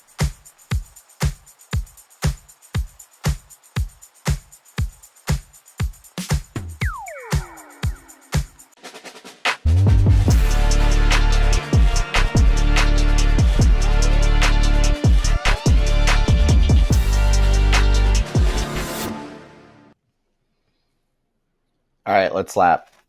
First off, just to play off something we spoke about at the top of the show, and then I never got to it, but now I have time. The 2019 draft. Number 1, Adley Rutschman to the Orioles. 2, Bobby Witt to the Royals. 3, Andrew Vaughn to the White Sox. 4, J.J. Bleday to the Marlins. Tigers got Riley Green at 5.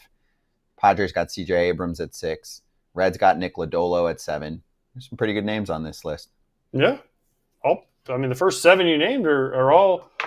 Have all been impressive. Productive big league players. Yeah, there's many more just from the first round. Volpe was in that draft, right? Volpe, 30th to the Yanks. Corbin Carroll, 16 to the Diamondbacks. Gunnar Henderson. Right, second round. George Kirby, Second rounder. 20th overall to the Mariners. Bryson Stott, 14th to the Phillies. There's a ton of big leaguers on this list. Point was, yes, for the White Sox, even if he ends up thriving elsewhere, it doesn't matter. Like, you failed on the pick. The better question is there's like some guys in there I never even heard of. What happened to those guys? Well, that always happens. Hunter Bishop to the Giants at 10. Keone Cavaco to the Twins at 13. That stuff always happens. There's plenty of others where I've either seen the name or they haven't done much. Anyway, Kratz Hatz, what do you got? One of the hottest teams in the game. I know they were playing a pretty brutal team, but they lost last night to the Rockies. They won 7 of their last 8, I think. They should have been 8 of their last 8, but they just ran out of time. They needed to keep playing the Rockies. Yeah, you need more innings when you're playing the Rocks. Wait, They do you have lost a by a run. Detroit shirt on with a Giants hat on? Mm-hmm. His 2 favorites of the day. They're both orange, I guess. Yes. Hey, Clint Pasillas, our Dodgers territory host, went to Max Muncy's charity event last night, said it was freaking awesome. And you can see a variety of the items that were on the auction list. Signed jerseys like Mookie and Muncy's jerseys and A lot of wine given out. Muncy's wine was given out there, included in the packages that were offered. You see Yamamoto, Teo, Freeman. A lot of the guys gave items. So super cool. We'll have to find out where the Shohei signed jersey went. Right? Yeah. Next time we have him on, we'll ask him. I like that. And then I wanted to do a shout out here just because we haven't spoken about them today. And I do feel like sometimes we give them crap, so they need to get love right now. There's a team that scored the most runs in baseball over the past 2 weeks, and they've won 13 out of 15 games. Who is Blue it? Jays. Yes. Blue Jays are playing good They're right playing ball right now. Because the offense is coming around. Shocker. Mhm. Pitching's been okay, but they're scoring. This is what we thought they would do for the last couple of years. Can they sustain it? I hope they do, because I would like to see them competitive, because it brings into a whole nother country into it, right? Not only the Blue Jays fans and all that, but it brings a whole other country into baseball fun. And plus, I want someone to compete with the damn Yankees. I know Kratz a Yankee homer, but damn, I want someone else to compete with the Yankees in that AL East. We thought it would be the Orioles, and it ain't been them. Yeah. Red Sox ain't been them. Nope. Alejandro Kirk is on fire right now. Springer's hitting the ball well. Andres Gimenez swinging a good bat the last few weeks. So we'll see if that continues for the Blue Jays. I should have. They can always pitch. Yeah, I should have been prepared for this. Who are they playing this week? Oh, they're in Philadelphia, Kratz? That's good series. Good little series. Gossman tonight. Is Kratz making an appearance? Yeah, the Blue Jays Phillies game. Yeah, 2. I was a hero on both teams. Paid appearance this weekend. From his